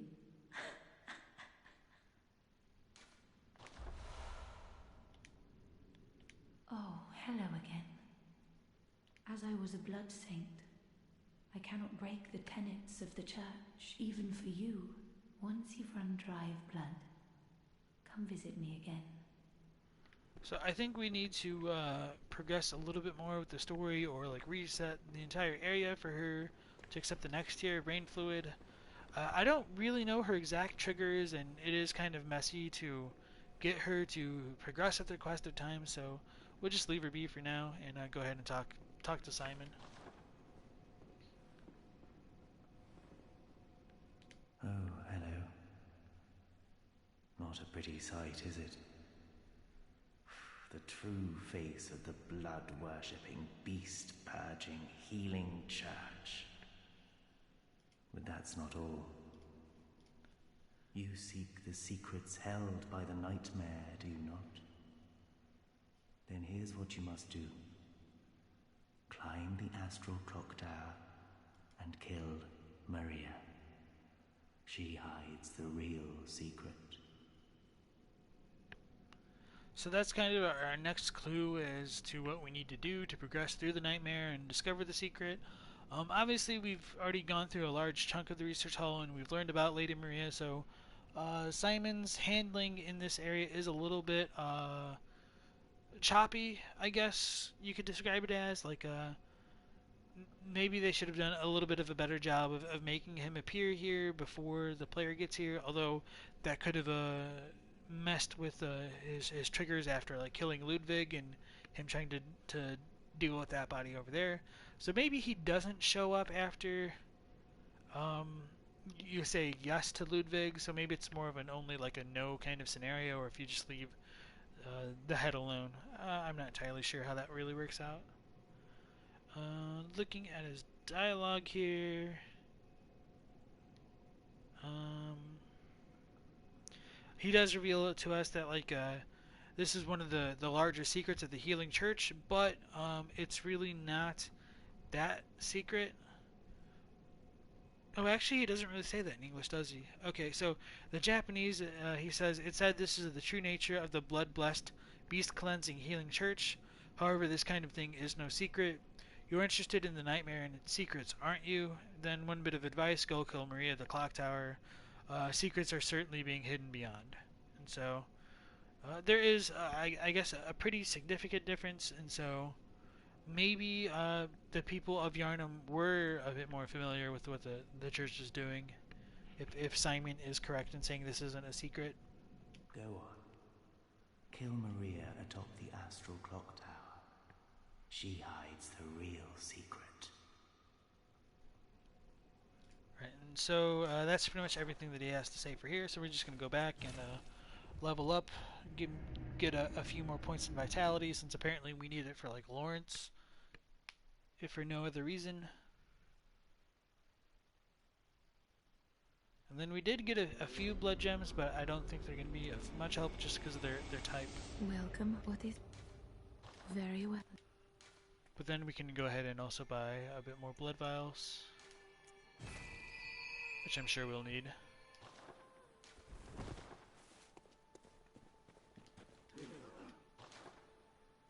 Oh, actually we had a decent store, but now it's even better.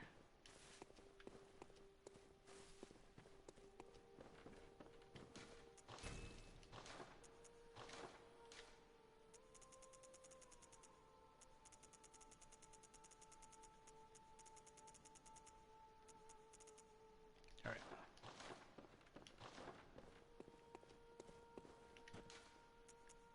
And maybe Adeline will continue with her quest now.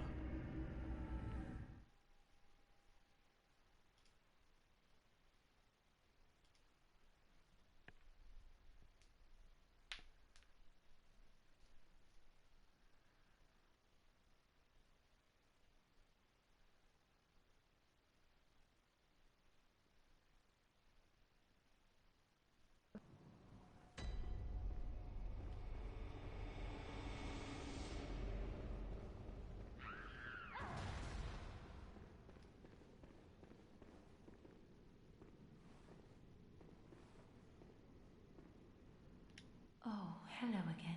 As I was a blood saint once. Alright, so nothing with her. We'll screw her then. Let's go ahead. Now let's actually go ahead and use her vial, just to see if it really does heal the player.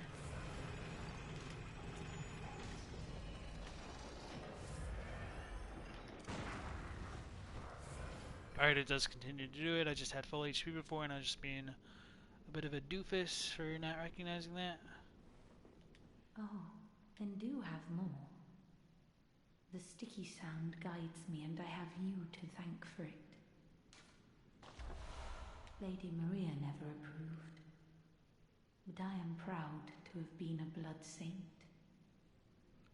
Okay, so that's cool. She does seem to have a little bit more dialogue about her and Lady Maria.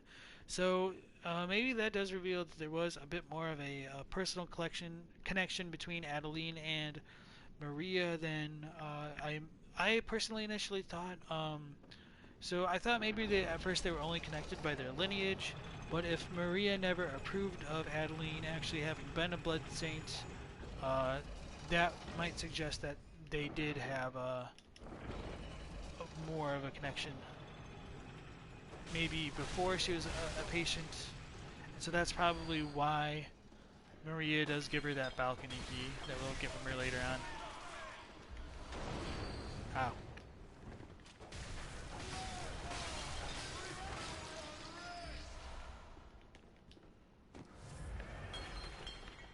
And so I think now is the better time to go up to the secret floor. I tend to forget exactly how the layout changes once you activate the stairs, or maybe you just go out here. I think it's this way. Oh, that was terrible, but I'll take it.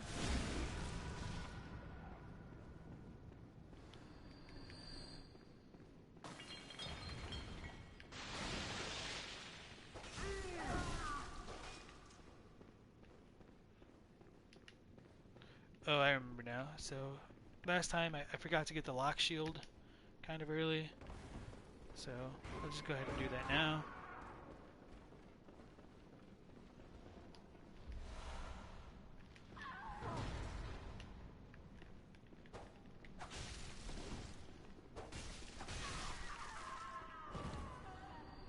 I don't think those guys are going to get me, so I'll just go ahead and read this now. Huh, looks like they can be poisoned. It's interesting. Alright, so this is a left-hand weapon, technically. And this says that this is an artisanal shield crafted with blue glass, originally used to safeguard the leader presiding over a sacred healing church ceremony, later supplied to tomb prospectors, in particular those exploring the labyrinth of eyes. The blue is fashioned after a lake, and the shield greatly reduces all forms of non-physical damage. So this does reveal that Eyes was probably one of the earlier sections of the underground ruins that was explored. Since the healing church is associated with this item, I think this does reinforce that like the research hall is probably related to the orphanage and the choir, just because we do know that the choir continued on that path of research that was originally conducted by Bergenworth, and they all seem to be connected to the eyes chalices, just because you get like the pearl slugs and the auger vibritus and pretty much everything that deals with eyes in conjunction with both Bergenworth and the choir. So this would play into that theme that they've gotten going for themselves.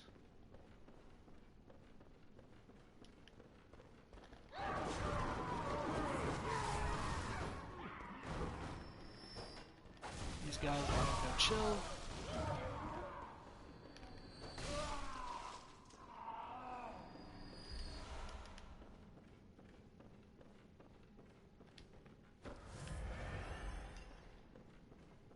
So from this portion we should be able to run into... I thought the wheelchair guy was right here.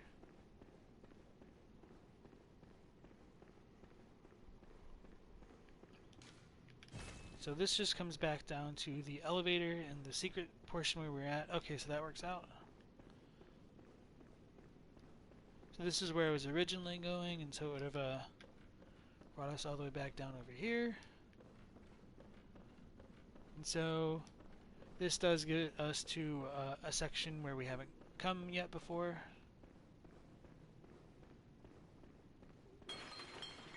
And then, if I remember correctly, these guys will like throw the vials at us.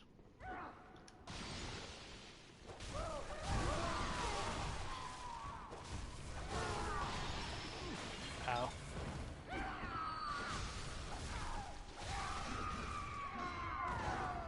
So we can hear an IV stand wielder in a room nearby. Probably the exact same one that we encountered earlier. But now we will see another... I guess I didn't die, so... We will see another Rotten Arm research hall patient on this side of the floor. This does say patient room, floor 3, so maybe this half of the hall is for patients. Oh, try to dodge out of it. Just walked into it instead. I guess I really don't have a ton of health, all things considered.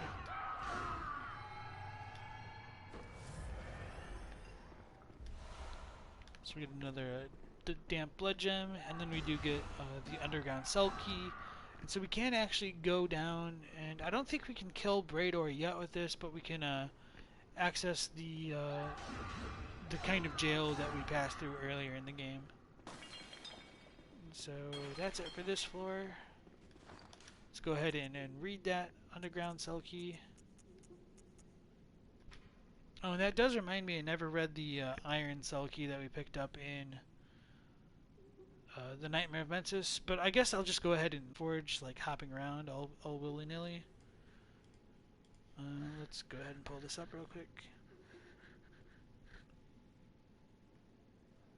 So this is a key to the cell below the Grand Cathedral. Hunters are held within the underground cell so that things better left unseen and knowledge better left unknown will decay quietly in the fallow darkness. So the description is pretty similar, and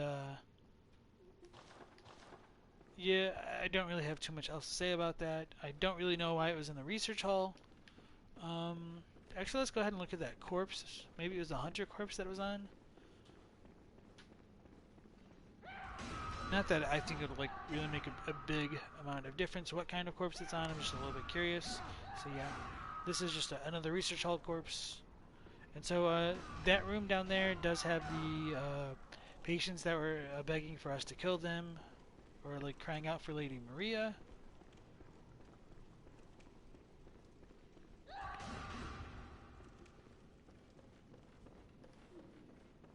So let's go back up towards, I think the top floor is where we need to go next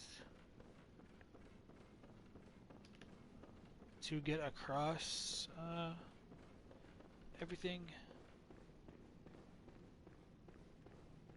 and then show off some more of the crazier looking enemies in this area.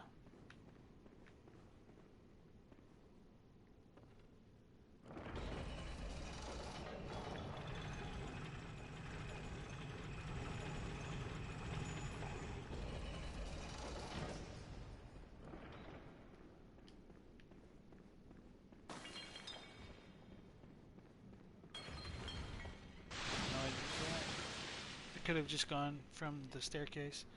So this is a portion of the research hall I guess we could have come to earlier, but I didn't for no good reason. So we do get some dismembered bodies walking around completely without heads, and you don't necessarily need to be an expert at physical human anatomy to understand that there really aren't a lot of cases of humans who can continue to survive without a body, but here we are in Bloodborne, so definitely shows that things aren't quite so normal, and these will attack you once you aggro them. And they don't really behave too differently from many of the other research patients, except that they don't have heads, and so those bodies that are walking around might help explain why we can come across like some of those disembodied heads that had the brain fluids. Did these bodies belong to them? I am not entirely sure. When we do venture a little bit further ahead, we will come across a room that is filled with like those kind of disembodied heads, so they might not be terribly rare after all.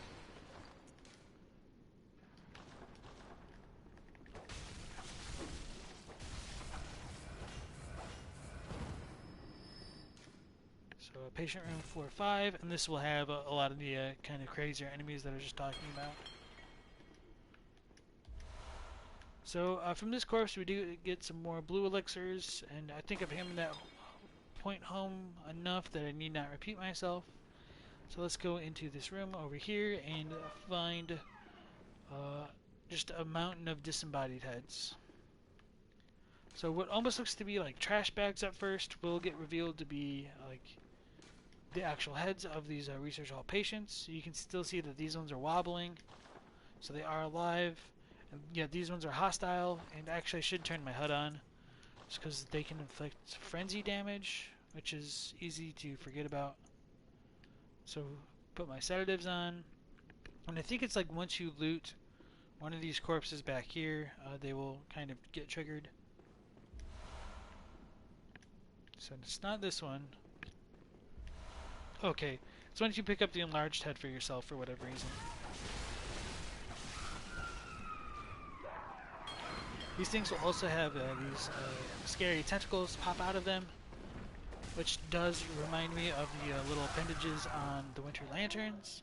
And when you get struck by them, they do start to build that frenzy meter, which I was talking about. And then if we look over there towards the top of the door, we've got another brain just chilling up there, kind of like one of the slime scholars. That's not good.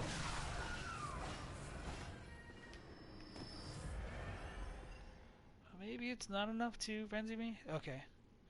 So I'm gonna let this go down, and I'm gonna try to live through this thing's grab attack, and if I die, it'll be a little bit of a necessary evil, just because I really do like to show off this grab attack, because not that I actually think that these things are related to the Winter Lanterns, it is a possibility though, and I think just that idea might be highlighted well if we do show off this grab.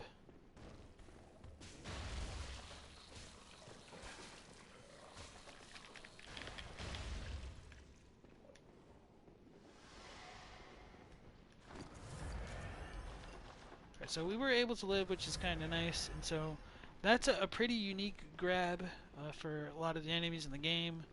And well, it certainly doesn't like fully line up with what you'd see with the Winter Lantern. That is just what it personally reminds me of.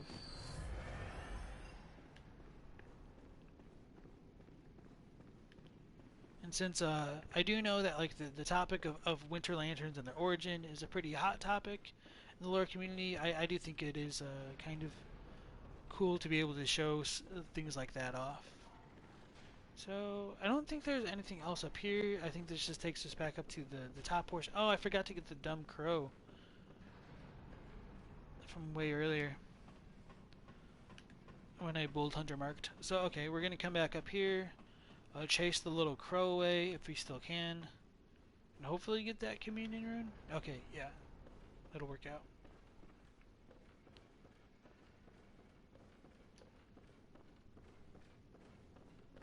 So this is the crow that I was talking about. Oh shit. Damn rat. Please, Lady Maria. That's kind of a funny death. Accidentally locked onto the rat, and so that's what put me off. Alright, so I'll go ahead and read that enlarged head that we just picked up, and then talk to Adeline. Not that I expect her quest to advance, but you never know. Maybe it's attached to having the enlarged head for whatever reason. Who knows?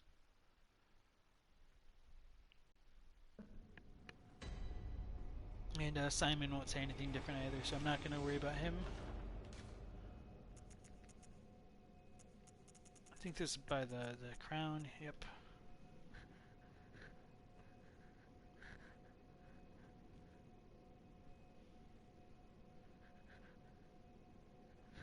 So this is an enlarged head of a patient of the cathedral, with a cavity that just happens to fit a human head, although one would have to be mad to try it on. But if you do, listen carefully for the sticky sound. Drip, drop, as water seeping up from the depths, slowly, steadily. So that's a pretty cool description. That does go back into what I was talking about with overflowing from the bottom up. It's as water seeping up from the depths. So that is reinforced in the English as well. It's not just limited to the Japanese text, which is nice. And let's look at the description of this.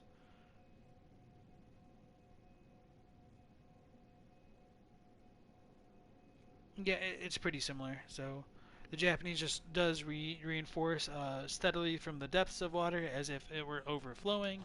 So that is a little bit consistent in that version of the game.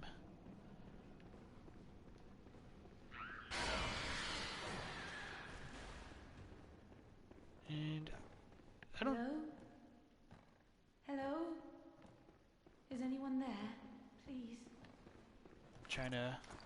Should have turned my HUD off just in case she was actually gonna redo that. So okay, let's do it again. Oh damn it. Whatever. Hello? Is that who I think it is? Please. Oh please, I need brain fluid. The sticky sound is fading fast. Please bring me brain fluid. I must have it. That sound, it is all that guides me. Without it, I'll be sent back to my former, lesser years. So maybe her quest is tied into picking up that enlarged patient head. So I wonder if it's written down in Math's Wiki anywhere, if we could continue to test this later on. Let me just make a quick note to myself about that before we go on.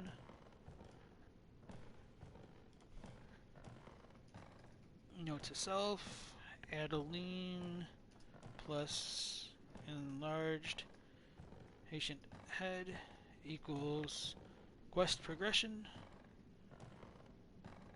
Right, so that'll be good to have on hand later on. So, okay, she talks about needing the brain fluid. The sticky sound is fading fast, so she needs more of it, and the sound is all that guides her. So without it, she'll be sent back to her former lesser years. When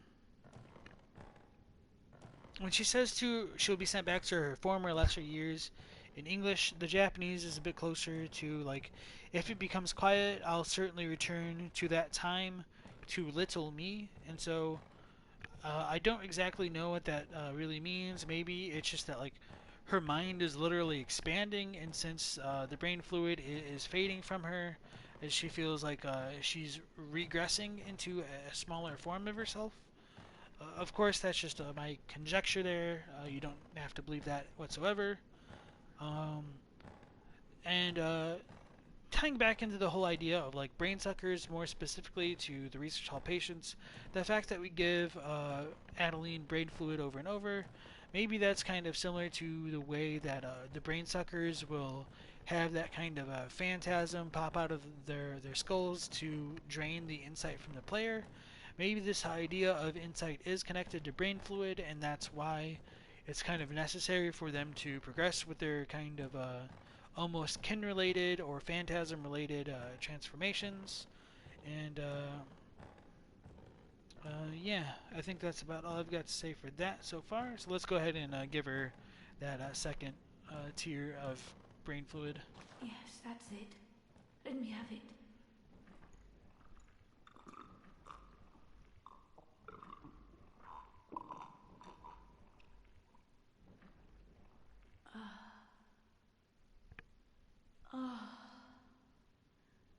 I can hear it. Yes. The sound that guides me. Thank you. Thank you so much. You have saved me. Take this charm. Lady Maria gave it to me, but it is all I can offer, other than my own blood. So this is the balcony key, which I mentioned earlier. And so if she did have a personal kind of relationship with Maria, I can see that reinforcing their relationship through Maria giving this balcony key to her, and that'll get touched upon a little bit more when we look at it in just a moment here. Please, do not abandon me. I promise to do good. And so the Japanese for that is actually really close altogether, so they did really well with this entire section right here.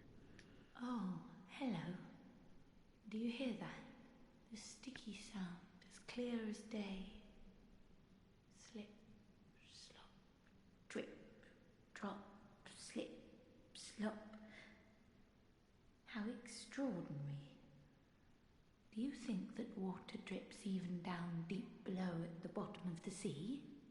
Can you hear it?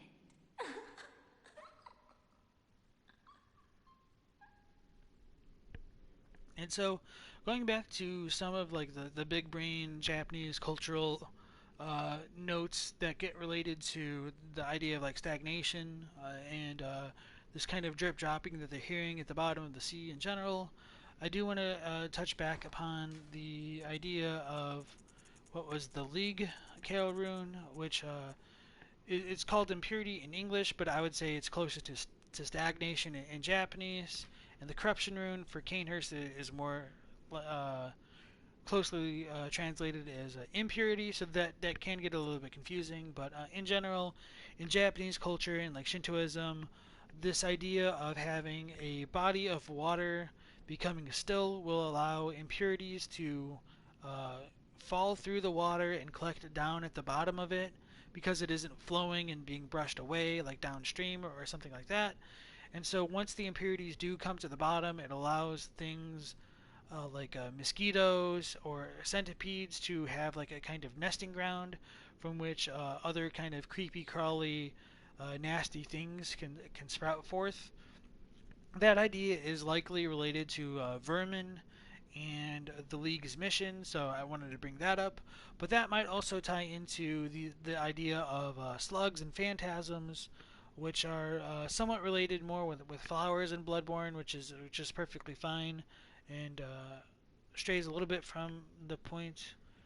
And so what I think Adeline is talking about of just like hearing that drip dropping could be, since she is a kind of closed off body of water in her fluid filled head, that those droppings are probably the impurities, which are closely related to either like blood dregs or the arcane in general. And so once they do collect at the bottom, that might be what allows them to overflow from the depths, which is what the research hall patients have been talking about this entire um, experience so far. And so I just wanted to highlight that again.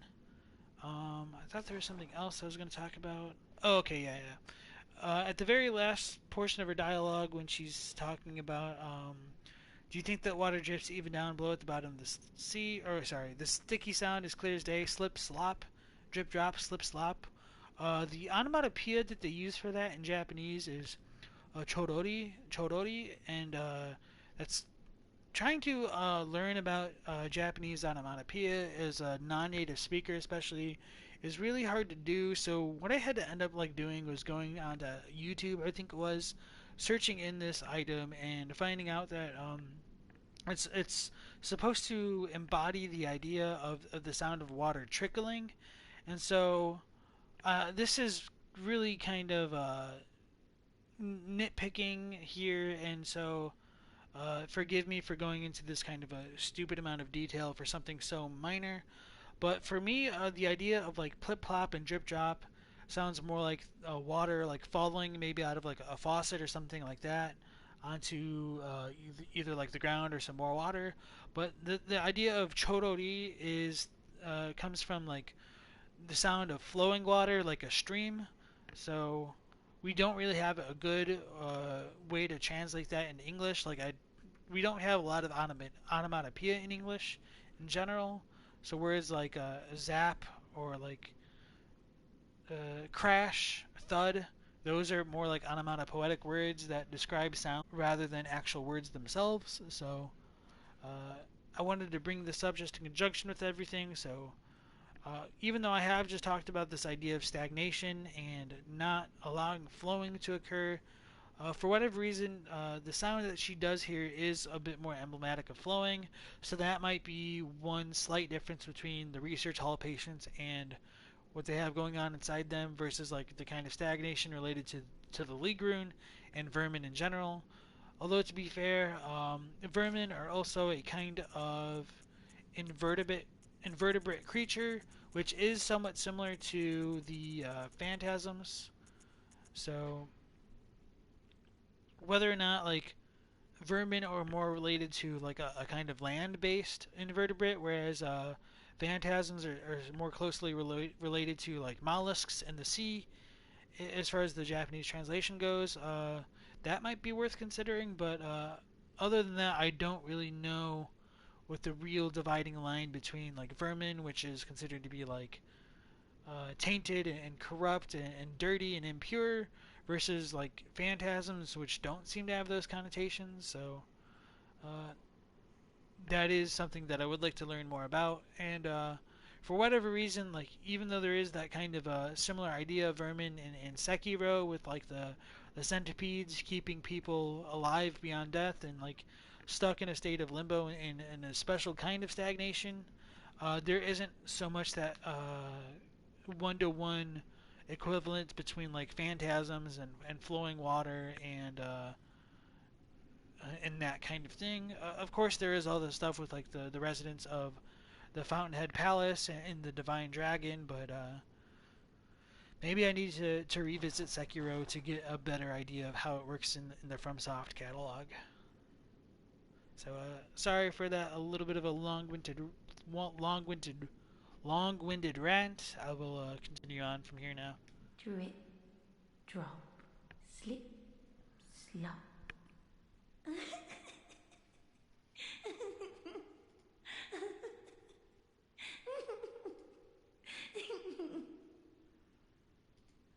Alright, so that's pretty much it for Adeline for right now. Drip, drop. So we'll go back and try to get that silly little crow, which brought me to my untimely death with the aid of a rat.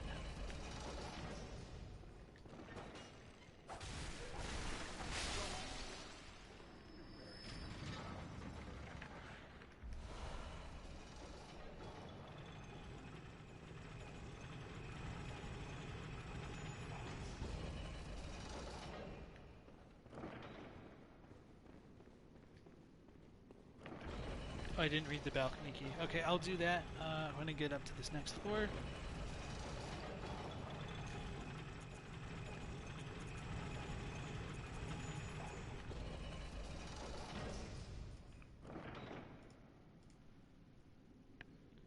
Alright, so this is key to the balcony on the first floor of the research hall. Lady Maria of the Astral Clocktower gave this to the patient Adeline. Maria had hoped Adeline would find comfort in the faint breeze that carried the scent of flowers from the outside, but Adeline couldn't fathom her intentions. So, instead of just saying like that she'd find comfort in the faint breeze of the scent of flowers in Japanese, it's closer to the smell of flowers might have healed Adeline, which is kind of interesting to think about. But the final line is pretty similar when she says, like, Adeline didn't understand. So, that just does reinforce the connection between Maria and Adeline. And whether or not that's because Adeline could have been related to Canehurst is a bit of an unknown. It seems like the women of Canehurst would have been more viable candidates to become Blood Saints. So, for what it's worth, the name Adeline, etymologically speaking, does come from like the root word of like noble. I think in Greek it is something like that, and that aligns with all of the other blood saints that we encounter. Ariana means noble, as does Adela, in a few different kind of roots of the word. So, as far as those three are concerned, there is a bit of an overlap between them. Not only in like the naming conventions, but oh no, come on, that was I couldn't like dodge cardinally. That was so weird. I should have just kept attacking, I guess. So yeah, going back to the three women's names, Ariana, Adela, and Adeline are all blood saints, and they all do come from noble, essentially. Or nobility. And Annalise is also similar to that root word as well, but I think Annalise is closer to like queen. I don't fully remember off the top of my head, unfortunately.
So at least with me getting killed by one of these dumb research hall patients, we can, oh no, not again.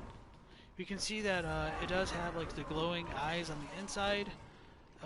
Not necessarily extra eyes on the inside, but at least it does have eyes in their little heads.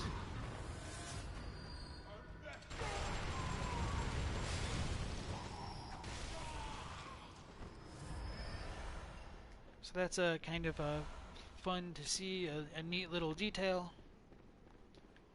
Which does remind me that I wanted to show off perhaps one of the bound widows of Canehurst killing the player and how they look when they get blood echoes inside them. I don't really know if it works out this way in like the current day patch of the game, but at least for 1.0 their wrists would glow as well as their eyes, and I think they also had like an extra set of eyes on the inside of their abdomens, as though they had like babies inside them. But I don't remember how that looks on like a fully updated game. So I might show that off sometime on this lore through. So let's not lock on this time to get trapped by a rat.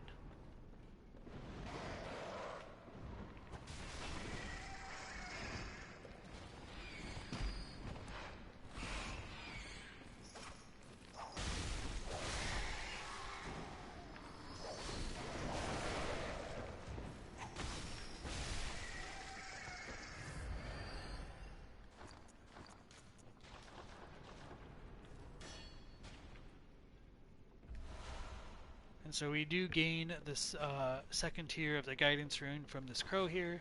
It is weaker than the one we get from Ludwig. And it is interesting that a crow of all things has it. Maybe the idea would be that it ate one of the disembodied heads or enough patients that it kind of stole it for itself. Don't really know how that works out, but with all of the kind of eldritch goings on in the research hall, I guess it shouldn't be a terrible surprise. Oh, okay, no, this does matter. A terrible surprise for them to have a carol rune of their own. Not the crows themselves, but like maybe a different patient from which the crow took it from, because the sticky sound that Adeline was talking about just a moment ago does guide her. Maybe in a similar fashion that Ludwig was guided from his rune on the inside, or maybe his sword. So whatever these patients are undergoing, it might be kind of related to what we have going on with the Holy Moonlight Sword and how that guided Ludwig to gain his Carol rune as well.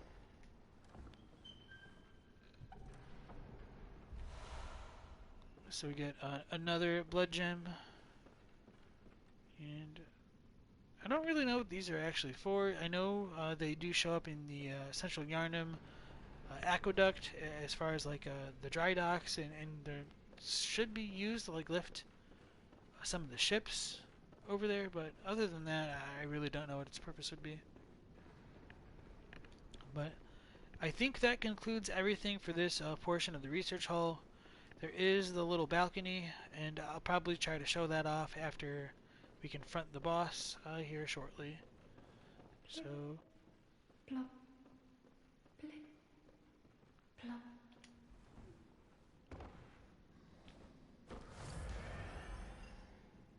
alright. I have failed. Please, Lady Maria.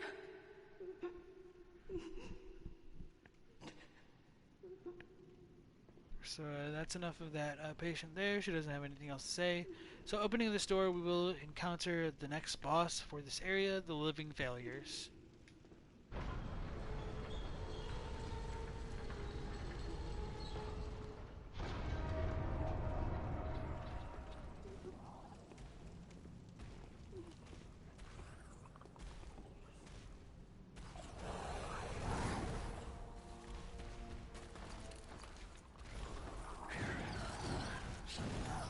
As we can see, they were originally kind of tending the flowers in this area. They're called Living Failures, and in that sense of the word, the Japanese is a bit clearer in that they're called like failed creations, although that shouldn't be any mystery. But I got lucky there. And so this is kind of another multi-enemy fight. That sucks.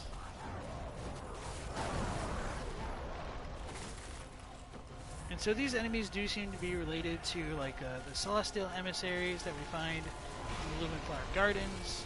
It's very likely that these flowers themselves are lumen flowers, and when we do gain access to when we gain access to the lantern here, it does get revealed as like the Lumen Wood Garden. And so I think like Lumen Woods are probably just like a larger version of Lumen Flowers, I guess is what they're trying to go for.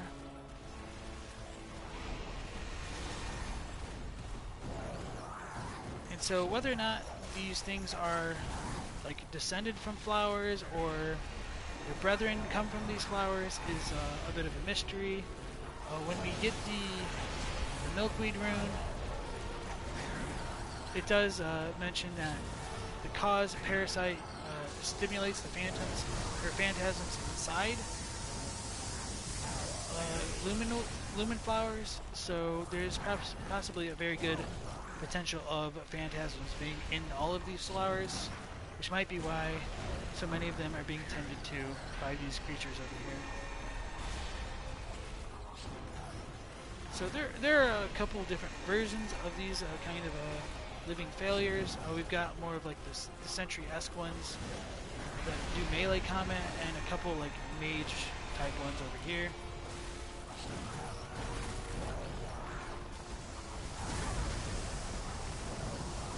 And probably not playing so well, just talking so much. So should play better.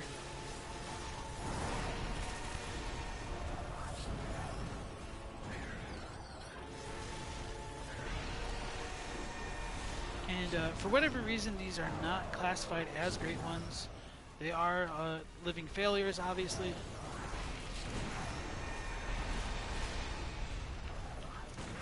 And you can fish for some like visceral attacks to deal a lot of damage against them.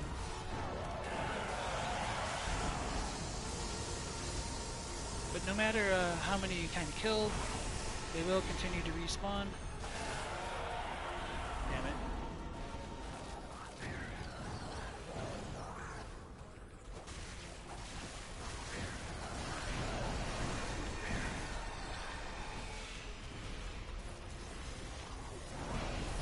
Kind of important to keep an eye on as many as you can to dodge like the kind of spells, deal with the melee attackers. When they come into this phase here, they do summon a lot of meteors from the sky, and it is possible for some of them to still attack you during that. Like I died the last time we fought these on a stream, because I thought they would all freeze for that animation, but maybe like one spawned as it was beginning, so I got blindsided by it.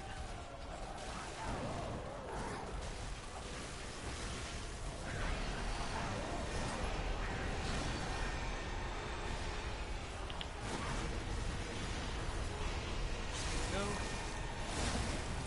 So they're doing that attack again, and hopefully I don't get got. That was lucky.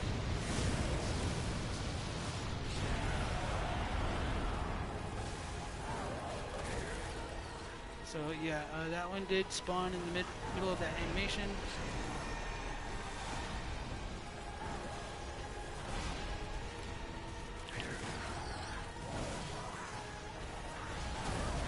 Maybe we should have backed off before healing.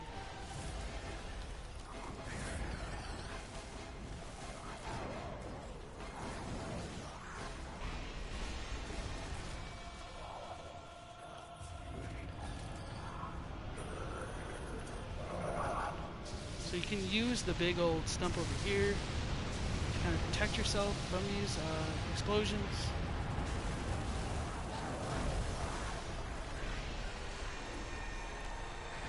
And their attacks are very obviously similar to like Rom, the vacuum spiders. and the celestial emissary when it does get like its extra little tendrils.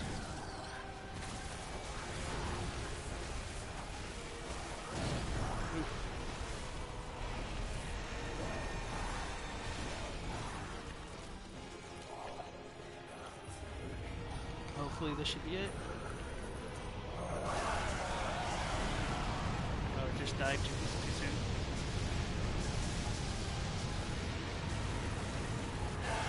Okay, there we go. Yeah, so not terribly difficult, just more of an ad management kind of boss than anything else. And then defeating them, we do get the Astral Clocktower key, which does unlock the fight with Maria. But before we do that, we're going to go back to the Hunter's Dream, repair our weapon, get some more blood vials, and then go back and explore the first floor balcony, and then fight Maria.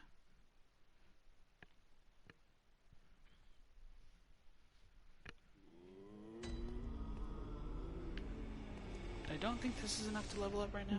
Well, very well. Yeah, just a little bit short, so I might actually just use some more cold blood for it. Farewell, good heart.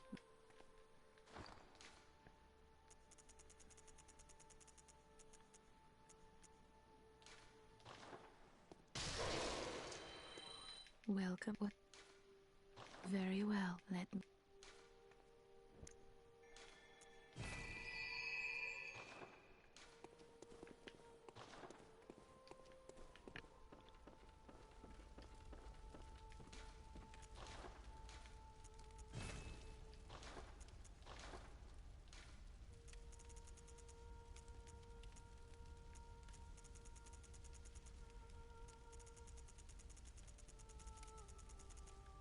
So that damp gem didn't help us out, which is fine.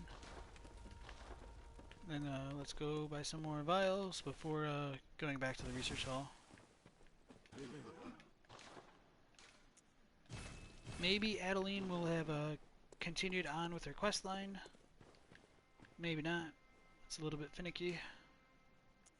So as I mentioned before, now we have access to the Lumen Wood Gardens, and the Waking World version is just called the Lumen Flower Gardens.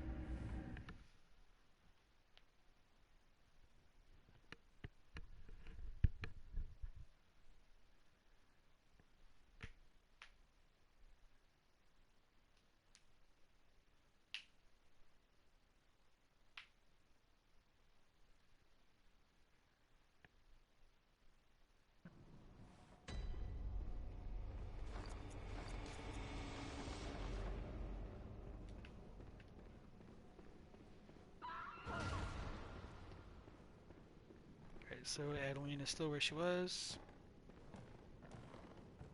Drip, drop, slip, slop. So she might change after we kill Maria then.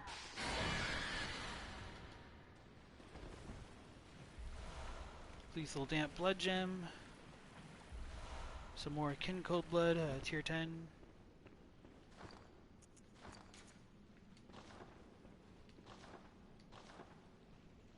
Did we get poisoned? No, okay.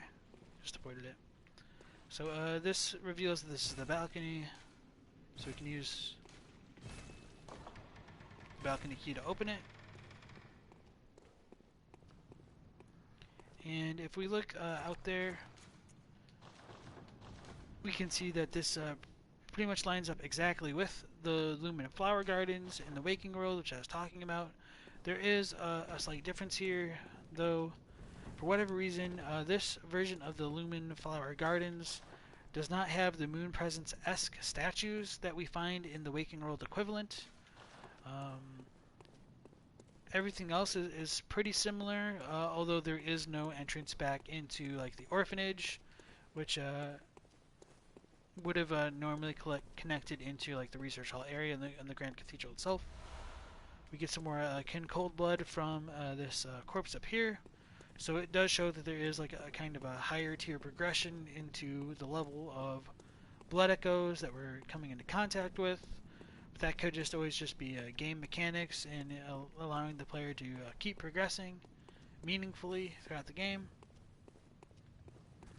The research hall patients in this area will have more arcane attacks, kind of reminiscent of the living failures, or more specifically the kind of celestial emissaries that we find right before coming into contact with Abritus or Abriatus, however you pronounce it. So maybe the research hall patients in general are the precursors to the celestial emissaries. Maybe these guys can transform into them. Don't really know. As you see, that is like some of the arcane attacks that I was talking about. They're a little bit reminiscent of Call Beyond, although just not quite as strong. But it's a dead ringer for like the tendril type of celestial emissaries that we find. Compared to the Lumen Flower Gardens, all of these flowers are open.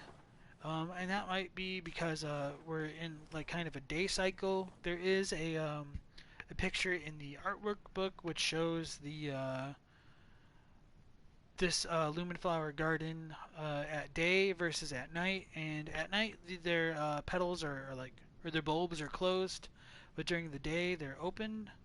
So, or maybe I have that backwards. I should probably just double check it at some point. So that might be related to like the moon being out and wait, no. So they're closed during the day and opened at night in the artwork book is what I'm remembering. And so here, why they're all open and like drooping down, I don't really know. So I think Herbert West had the idea that these flowers could be kind of similar to the imagery of an eye, in that for whatever reason they stay closed during the day but they open at night. And since they're closed on our night of hunt, it could be because like the red moon is kind of similar to the sun in the way that it's presented in the game. I don't fully remember his theory super well, so if you want to look at it, he does have a YouTube video where he goes into some detail about that, so I recommend checking that out if you have the time to do so. It's Herbert West, kind of like one of the H.P. Lovecraft characters. He is a really smart guy and knows quite a bit of Bloodborne lore.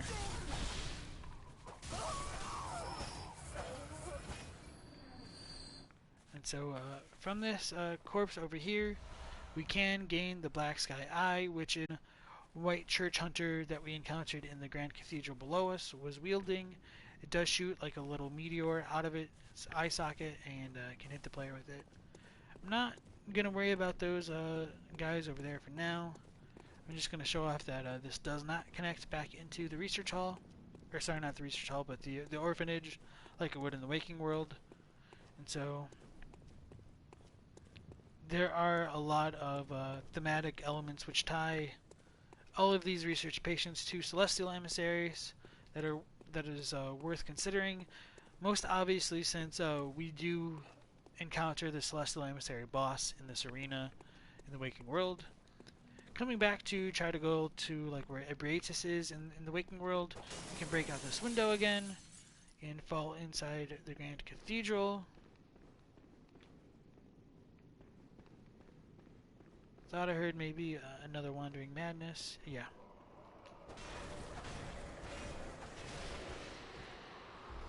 So we get some more chunks, which is kind of par for the norm at this point in the game.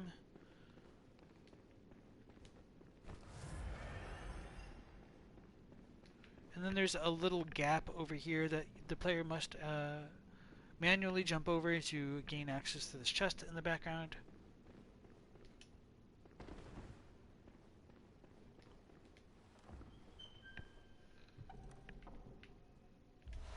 So we get another pulsing damp blood gem, and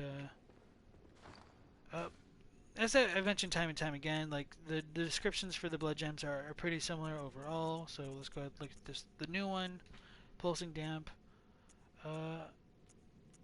As you can see, like most of it is just like line break differences, but they're all pretty similar. So I'm not going to go ahead and read them. Their effects are slightly different, and so you can see that they'll boost like physical attack, bolt damage with the bolt type ones. The dirty ones give rapid poison, and blood tinge obviously modifies blood tinge. So murky is just slow poison, I guess, and yeah, not too important, all things considered. So we can drop back down into the Grand Cathedral and go back to the entrance of the research hall.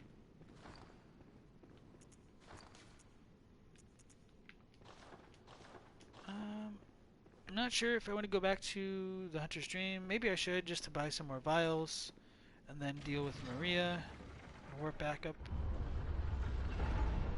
Yeah, let's go ahead and do that actually. Let's speed it up a little bit. It's probably not going to speed it up just for the loading screen. I could have stepped on it. No, I'm just being dumb.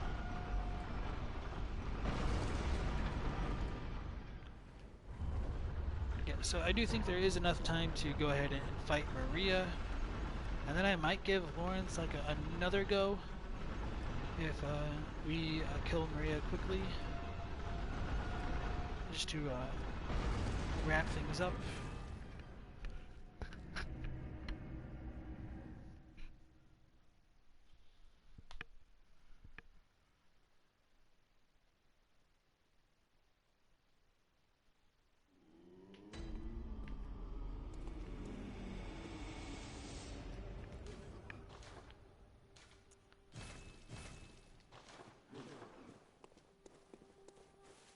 Let me double check my runes real quick, see if I like them.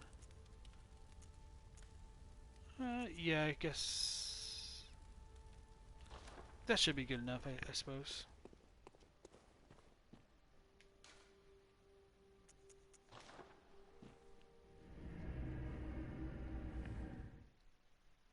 Oh, I forgot to read that Black Sky Eye that we just picked up, so I'll go ahead and do that before we fight Maria.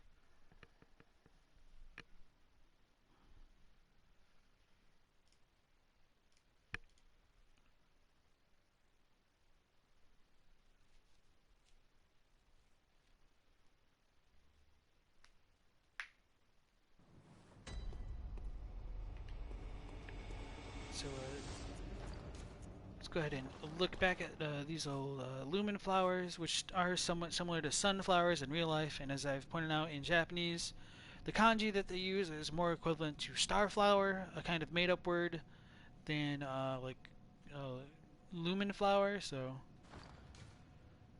going back to the Black Sky Eye, it is another hunter tool, and so this is a soft eye blessed by a phantasm.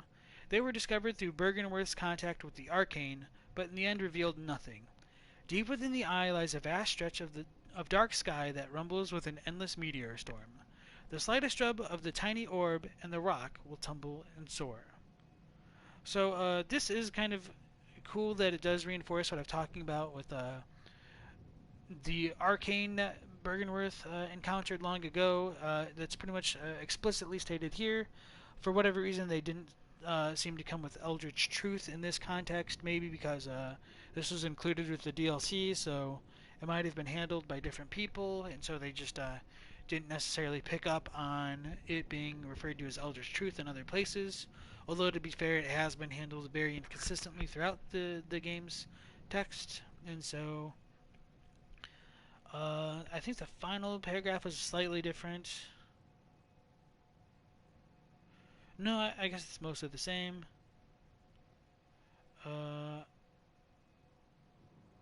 So instead of like saying in the end it revealed nothing, it's more like it reflected nothing in the end. So the only reason why I bring that up is just because when you are in the lecture hall, there is like a little drawing on the chalkboard which is related to refracting light and how that does relate to lenses, and so I think this idea of something being reflected in the eye could be a better translation to just kind of be consistent with those kind of pieces of imagery that the game offers us. But overall, I mean, the translation is perfectly fine for what it is. And as far as it being blessed by a phantasm, this could tie into the idea of why so many eyes were collected by the eye collector type enemies, why Bergenworth was interested in studying eyes, how come there's so many jars filled with eyeballs in the lecture hall, Bergenworth in general, and perhaps Willem's fixation on eyes beyond the eye rune. So there is, or does seem to be, a kind of potential connection with phantasms and eyes in general, and that might also tie into just why blood echoes are stored in the eyes when the enemies pick them up from the player. So all those kind of things are important to consider when we're looking at all of the items of the game and what they relate to. So that out of the way, let's go ahead and go into that Astral Clocktower.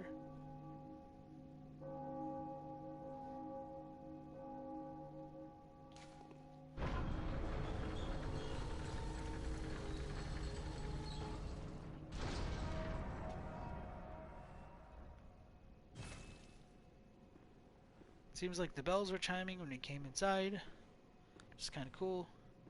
Then we get this beautiful shot of the clock tower, the bells of the church above us, the clock tower in the distance, and the figure of a woman on a chair ahead of us.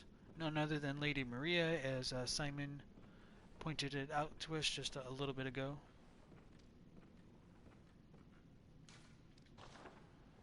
When we examine her closely, we see that she is surrounded by a pool of blood. When we come up to her body, it says inspect corpse, which should imply that she is dead. Looking over here, we see a kind of goblet, whether it was filled with blood to begin with, or a different kind of fluid is up as a matter for interpretation. I think it would be blood, just because why wouldn't it be blood? This is bloodborne after all, but since Maria is said to not be fond of blood, I could certainly understand why others would disagree with that. I think some people have kind of shown off what's on this little photograph here, but if I remember correctly, it wasn't super important, or it might have just been a little bit too hard to make out. But I think there was a Reddit post about it, and I just don't fully remember what it is. So let's go ahead and inspect this corpse and get out of the monocular, so that way we can actually initiate the fight properly.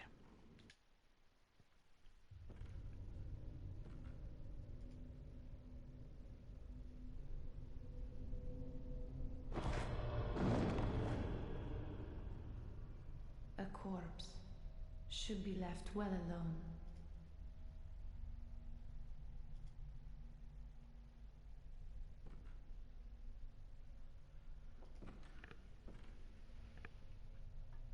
Oh, I know very well how the secrets beckon so sweetly. Only an honest death will kill you now. Liberate you from your wild curiosity. So as far as Maria's dialogue goes there, in Japanese she kind of makes a little bit of a pun that might lead into the next area, where instead of saying a corpse should be left well alone, she says something more to the effect of I don't appreciate a corpse fishing. And so that idea of rummaging through bodies. Oh, I guess that didn't visceral here. Does kind of tie into what we will get from right behind her, in that the fishing hamlet is obviously associated with fishing. So if she's saying don't fish through corpses, it's just kind of a neat little reference there.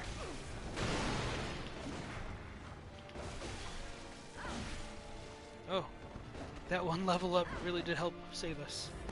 For now, at least.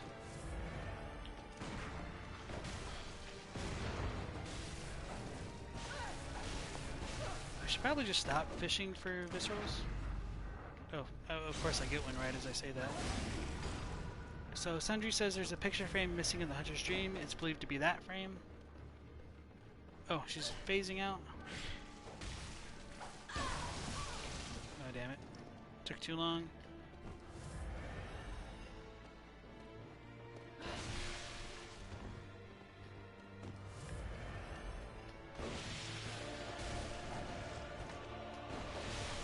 Oh yeah, so I should actually talk about the fight. So, as you can see, like in this phase of the fight, Maria will stab her neck to kind of initiate.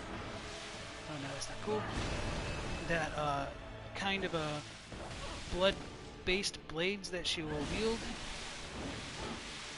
and so this does connect her thematically to certain enemies like Queen Yarnum, who can use blood blades in her fight.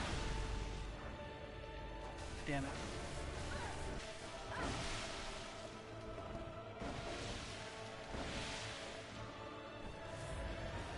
That was scary. And then when we do get into the third phase, she will be able to use more pyrotechnical type attacks. I need to get away. Okay. So I'm not going to try to show that off so well, but you can see some of the fire going off right there. Don't die. Okay, so I died. That's okay. Did pretty well right there, just kind of choked at the end. But this is definitely like one of the nicer, more cinematic fights for sure.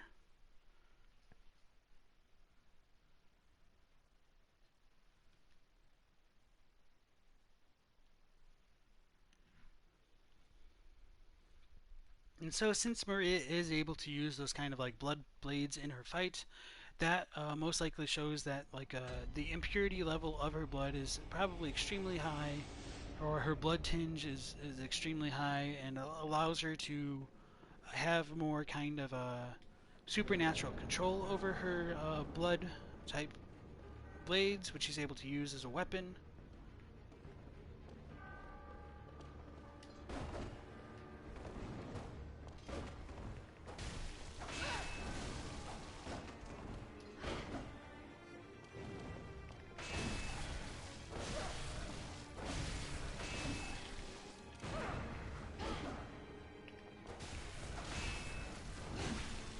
Should have dodged in, not back.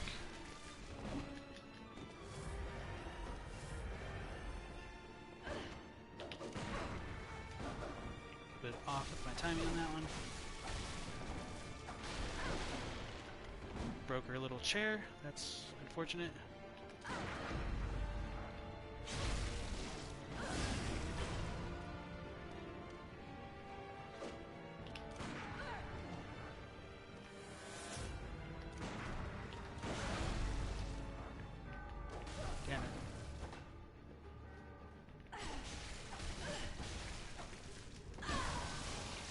That time it worked out. Oh, no.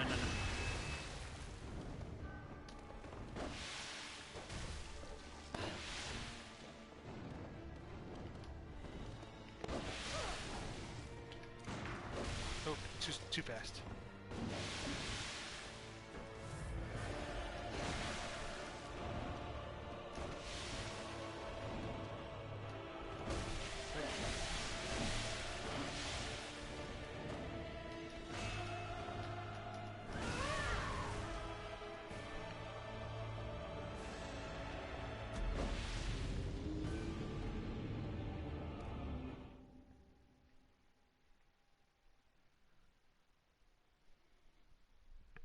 Alright, that's okay. That wasn't too bad a run. I was a little bit distracted by something in the background, but that should all be out of the way. And I know that comes across as a bit of an excuse, but it's true. And this run should probably be better.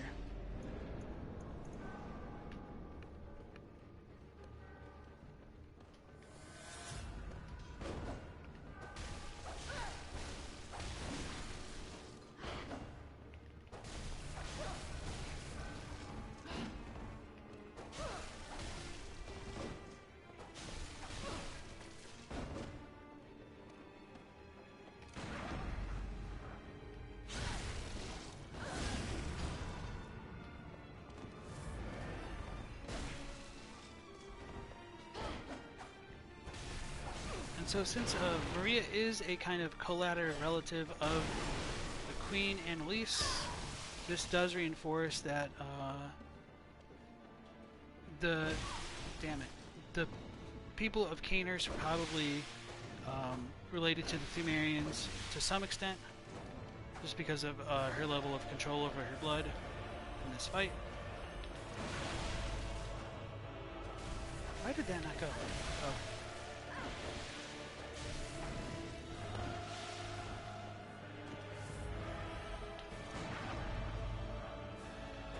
What? Okay.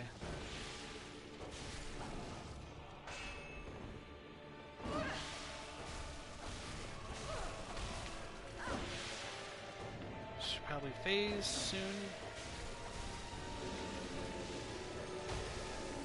Back up, back up, back up.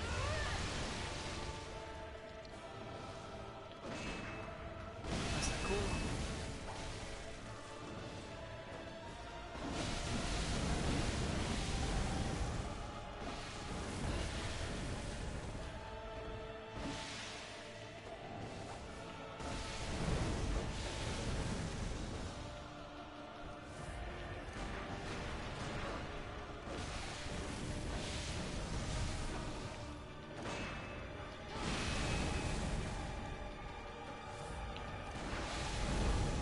Oh wow, that's garbage.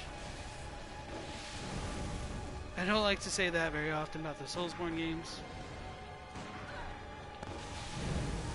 but that was really messed up.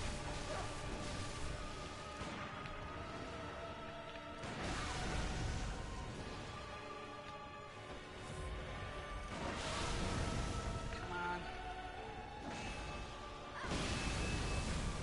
This should be it. Alright, there we go.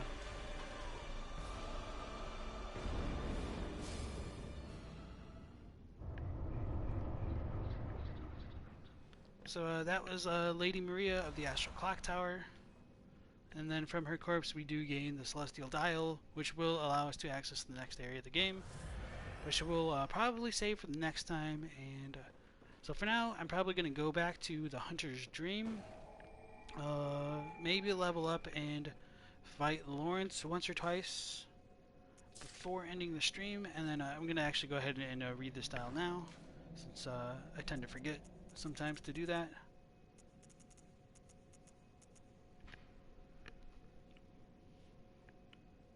Alright, so this is a celestial dial that functions with the giant astral clock in the Grand Cathedral. When the dial is held up toward the astral clock, the clock will come to life and reveal a secret to its curious interloper. I think there weren't too many differences on this one. I guess the Japanese specifies that it's more like a star for, or sorry, rather than just like a nondescript celestial dial, it's more for stargazing. So it's a little bit clearer in that message, although I think it was kind of clear just in general. It's just a little bit more explicit.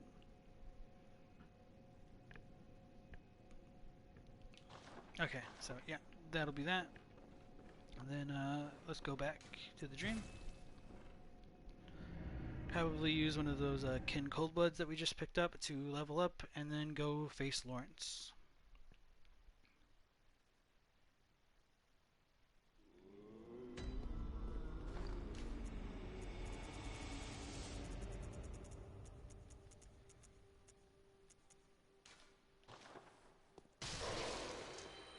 Hopefully that's enough. Good hunt, have I somehow shit. changed? Moments ago, from some place, perhaps deep within, I sensed a liberation from heavy shackles. Not that I would know. How passing strange. I totally meant to turn off the HUD and actually listen to that, but I even tried to remind myself mentally before the Maria fight and ended up forgetting. That sucks. Very well. Let me...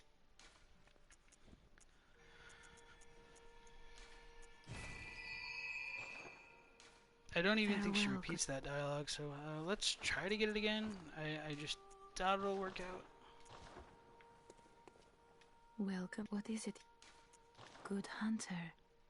Your I sent. Yeah, okay, so let me try to pull that up real quick.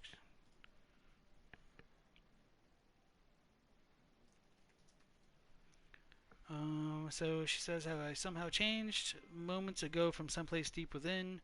You sensed a liberation from heavy shackles, not that she would know how passing estranged.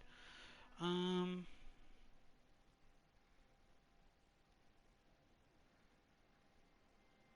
so yeah, for the overall, the message is similar. Her second to final line is more like, "Isn't it strange?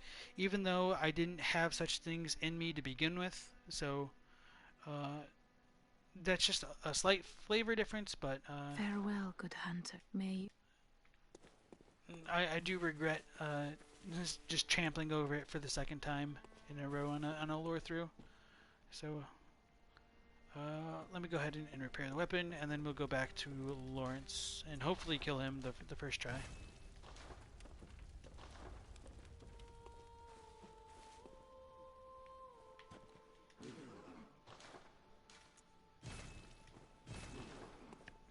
And we don't have a ton of them, so actually, yeah, I'll try Laurence one more time, and if we don't kill him, I'll end the stream from there, and then I'll go ahead and farm offline for that fifth vermin, so that way we could get a look at Walter without his helmet.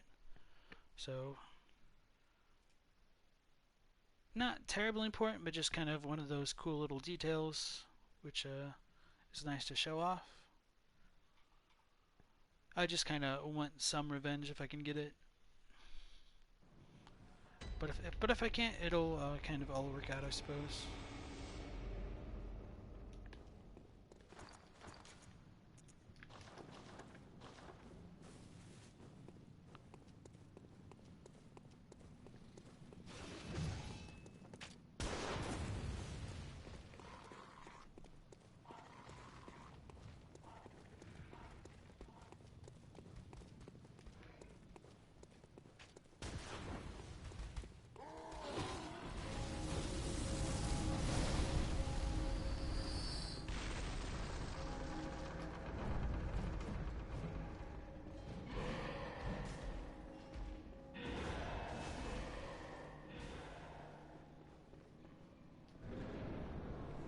So let's try once more. Maybe 3 levels will make a difference.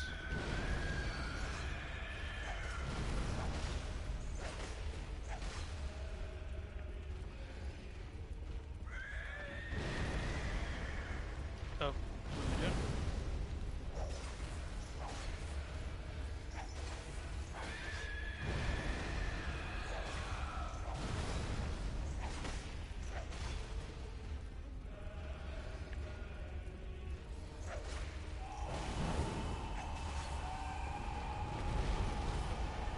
Over, of course. That's why wouldn't he? Right. Now I feel like he's deliberately gimping it just to hide Balter from us. I take it back.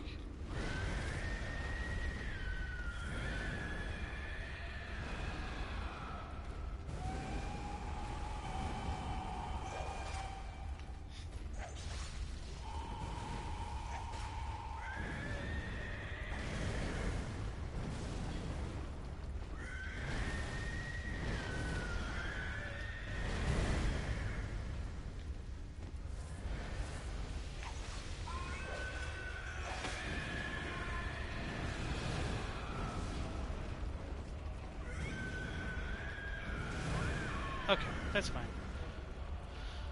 I wasn't trying to die on purpose, but I think that'll work out overall. I will go ahead and farm that vermin offline, and so that way we can come into the next stream being able to show that off before we head into the fishing hamlet and explore all of that good stuff over there. And so once again, I will thank everybody for stopping by, lurking and watching, and leaving comments on these videos. I do appreciate the continued support, and we do go live every night from 9 p.m. Eastern Standard Time for about 3 hours. We are nearing the end of this lore run, and so We might start a new one next month, looking at the version 1.0 of the game right after the PS5 launches, which should be an interesting thing to see and compare to once that gets released. Sundry says he's just trying to tell us the lore of the land. It's all good. I'm a little bit upset that we wasted so much time on Laurence, but you know, sometimes that happens. I'm not a perfect player, but that's perfectly fine. I do appreciate y'all sticking around despite that, for sure. So, once again, thank everybody. If you want to join the Discord and talk more lore, or see alerts for when we go live, you're more than welcome to do so. And have a good night.